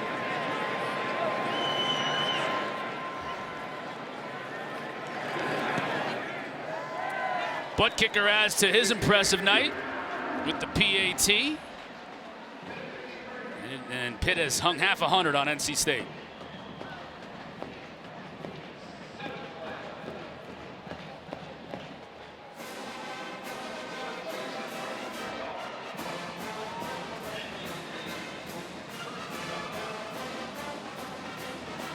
What that man right there, Coach Narduzzi, has to kind of guard against this week is Pitt feeling too good about themselves and getting on a plane and going across the country out to Stanford next week. That's what's crazy. I mean, me and you were sitting here 3 weeks ago. Pitt was 2-2, making a quarterback change, going with a true freshman quarterback. 2 games they felt like got away with them. Felt like their season's at a crossroads, and you fast forward 3 weeks, 4 straight wins. No longer just talking about, oh, making a bowl game. They're right in the thick of the ACC title race.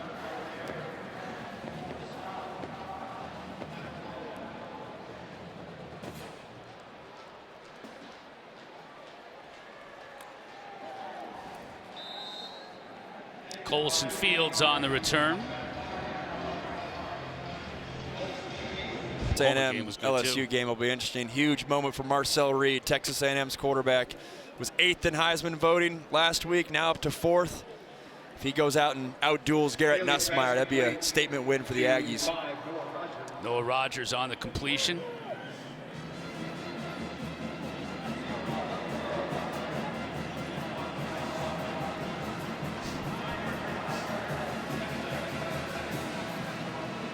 Important game for Coach Kelly and LSU. It's huge. Kind of hard to really to think about that. It's just you talk about where Pitt was. You think about where LSU was beating Clemson to start the season, as you talk about, and all the offseason expectations too. Many people, myself included, felt like they had the best quarterback in the country entering the season, and Nussmeier. Snap infraction on the center offense. 5-yard penalty. Second down. I feel like the only thing we've really seen from them since the Clemson win is Coach Kelly in post-game press conferences getting fired up. What's new? Yeah. Chirping at some press. Right, not in a good way. Some reporters. That's not going to be an easy game, though, for A&M. I know LSU is not where we thought they were, but if that offense wakes up on the right side of the bed and you got Garrett Nussmeier as your quarterback, I believe they're out an offensive tackle, so got to protect him. But Baton Rouge at night, never fun. The other thing about this year, I think it's bizarre, is we talked about Clemson struggles and what was expected of them, and even LSU. Texas is down 31-14 at Mississippi State. How? Just feels like the word that keeps coming up this year in college football is parity. I guess, but you look at the personnel. Yeah. Both on the offensive side, only 14 points, and on the defensive side, they're giving up 31. This is not even Ole Miss. This is Mississippi State. Just bizarre. Yeah. Every week you cannot predict. It'll be fascinating come Thanksgiving time when we talk about the ACC, it's all jumbled up at the top. SEC, something similar. Big Ten's a little bit more clear cut with a tier 1 and then a clear drop to tier 2. Definitely true. So and then Big 12, they literally branded themselves as the conference of parity a year ago. My point is, though, and I've said this before, it feels like this could be the first year where we see a 3-loss team potentially backdoor their way into a playoff berth. Bailey on the run. Trying to go deep. He's got a man down there and throws it out of bounds. Hoffman had broken free, but Bailey couldn't get it to him on the run. It'll bring up 4th down. Yeah, and in terms of that tier 1 for Big Ten, I'm saying, yeah. You go Indiana. I still put Oregon in there and Ohio State. Right. Even though Oregon has the loss. And then it drops from there.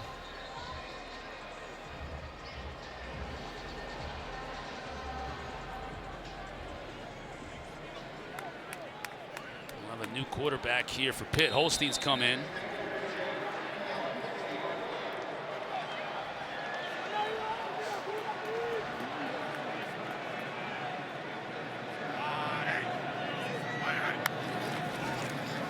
Pitches it to Turner.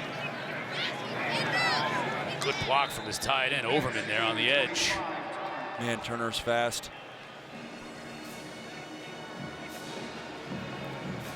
Tough spot to be in if you're Eli Holstein. I mean, you come into this year feeling like you're the guy, and his stats were not poor by any means. He wasn't playing awful football. Pat Narduzzi was looking for a spark, and it's looking like Mason Heintschel's obviously the future. Holstein's got a lot of talent. I would imagine there's going to be a lot of programs trying to have him go be their quarterback next season. Carries this one to the 1st down. Here's the other thing with Holstein, is if the last 2 weeks are any indication, all these injuries, I mean, he's 1 snap away from having to take the reins back for this Pitt team, a team with just 1 loss and playing to get into a championship game. Without every a doubt. week. One thing we don't always talk about, too, in college football, we talk about it in the NFL, but not college football, is the salary cap and NIL. I'll get to after this play. Turner going to find just a little gap, and he scoots through for about 4. But from the NFL lens, we talk about, they went in the offseason, got a big free agent acquisition. They invested a lot of money in that kind of guy. For a guy like Holstein, there's a lot from an NIL standpoint they had to invest to keep him here and happy. And I think it's safe to say he's probably the most expensive guy NIL-wise. Deservedly so. He had a great year last year. But my point is, if you're Pat Narduzzi assessing that as you're looking into November, is, you know, hindsight's 20/20, but is that an extra offensive lineman you could have used those funds for if you knew what you had in Heintschel? Obviously easier said than done, but very much a factor nowadays with college football. Turner. Just getting on the hip of those offensive linemen and pushing forward to the 10. That'll be first down. It'll be first and goal. Another red zone trip for this Pitt offense. Yeah, that quarterback room at Alabama when Eli Holstein was a freshman, you had him. Julian Sand came in during their bowl game, Ohio State starter. You had Jalen Milroe now at the Seahawks. You had Ty Simpson. Many people are thinking he's the best quarterback in college football right now. Loaded room. I believe Bryce Young, too. Left out the Heisman Trophy winner. That's how you know it's a great room. Holstein up in the air. It's intercepted. Teasdale still going. Now he steps out of bounds. And Tristan Teasdale, who had one called off due to a penalty earlier, now gets his INT. Don't forget, coming up next at 7:30, we might be done by then. Louisville and Boston College. From Louisville. Should have a good crowd there. They always do at night games. Not only on the ACC network, but on the ESPN app. Louisville coming off a huge win versus Miami on that Friday night. I mean, Chris, we had them, what, week 2 or week 3? It feels like their offense has hit a new stride past few weeks. Miller Moss settling in. Isaac Brown, one of the top running backs. Also, we see a couple of the top backs here tonight. He's another one. It's all, quick guys, little guys. Yeah. Duke Scott is not that, but he is kind of fast. He's more of a big power back, but he shows you he can get galloping 15 yards.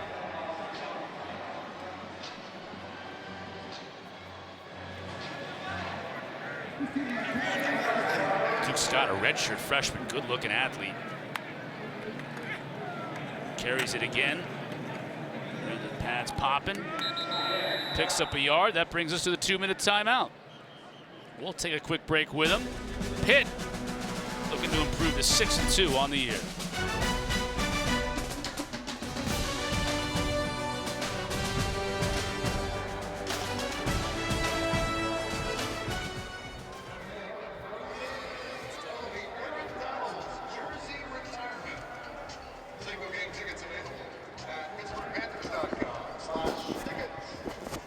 Okay, checking.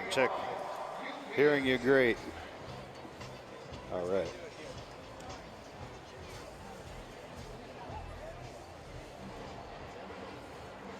Copy that.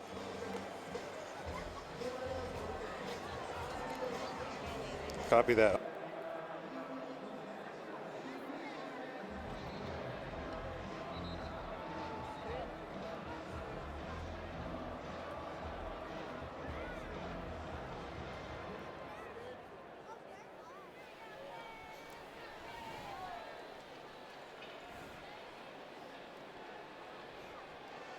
.53-28 coming out of the 2-minute timeout.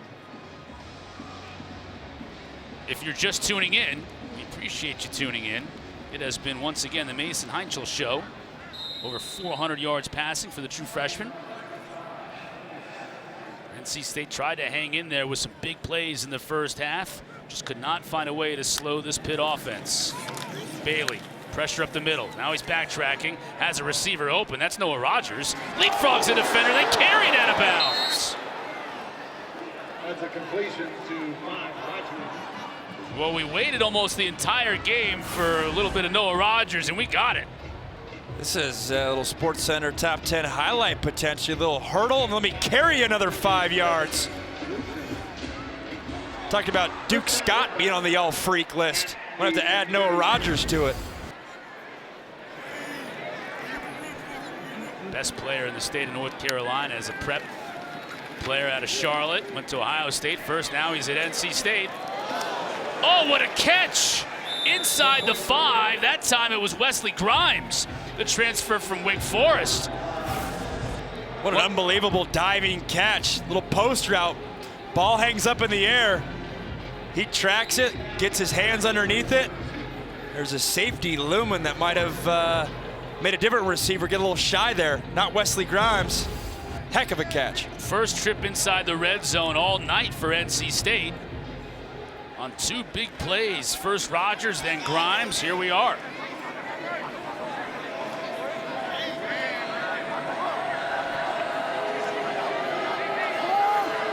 Hardy, the fullback / tight end in the slot. Bailey looking to throw in the end zone, incomplete.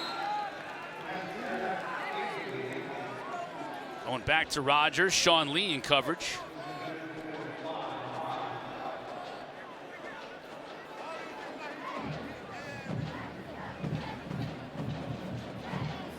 I wonder what that conversation was with the official there. Son, you're not supposed to be this good as an 18-year-old freshman. But he is, and he's getting a lot of playing time. Second down and goal. Again, Bailey looking to throw over the middle, touchdown. That time he found Rogers. Something maybe to build on for this NC State offense. We've got a flag in the offensive backfield. Let's check that marker first before we go anywhere.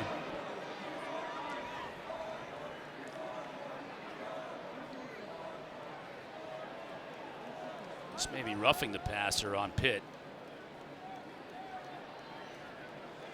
The officials are checking in with Coach Dorn as to what he wants to do. The ruling on the field is a touchdown. After the play, personal foul, unnecessary roughness, defense, number 39.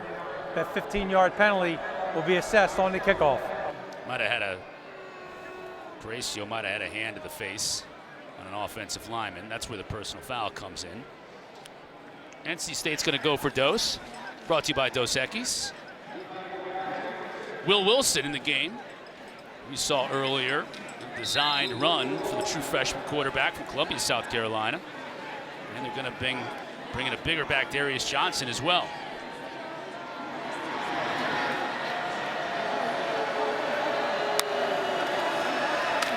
Wilson keeps it himself. Spins. Won't get there.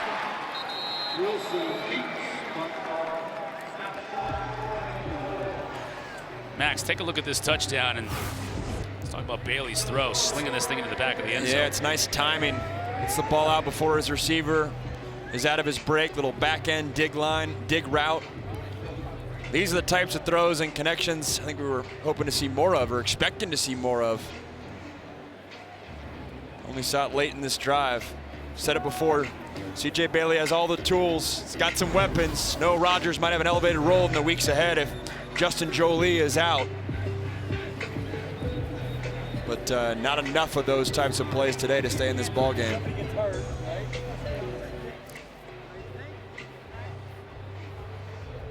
As I said, maybe something to build on this week as they prepare for Georgia Tech coming into Raleigh next Saturday. That game is what we call in the business a 6-day hold. We'll find out tomorrow at what time and on what network that game is going to be.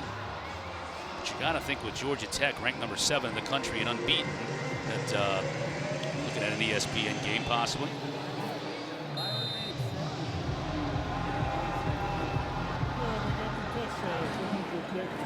The ball moved up. Vineset is going to kick a roller. Picked up by Blue Hicks. Thought he was out of bounds. Now he went out of bounds. Final 56 seconds for this Pitt offense.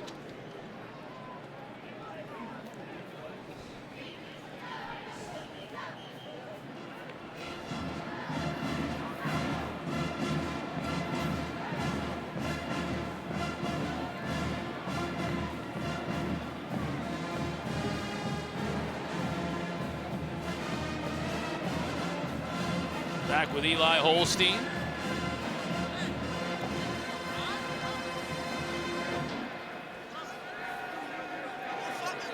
Got hometown kid Caleb Williams in at tailback, 30 in blue.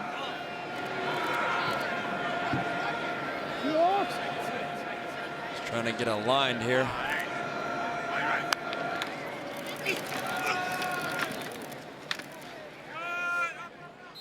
Williams takes it forward for about 3.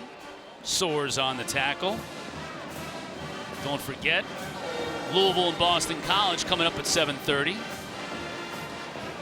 BC play spoiler. Yeah.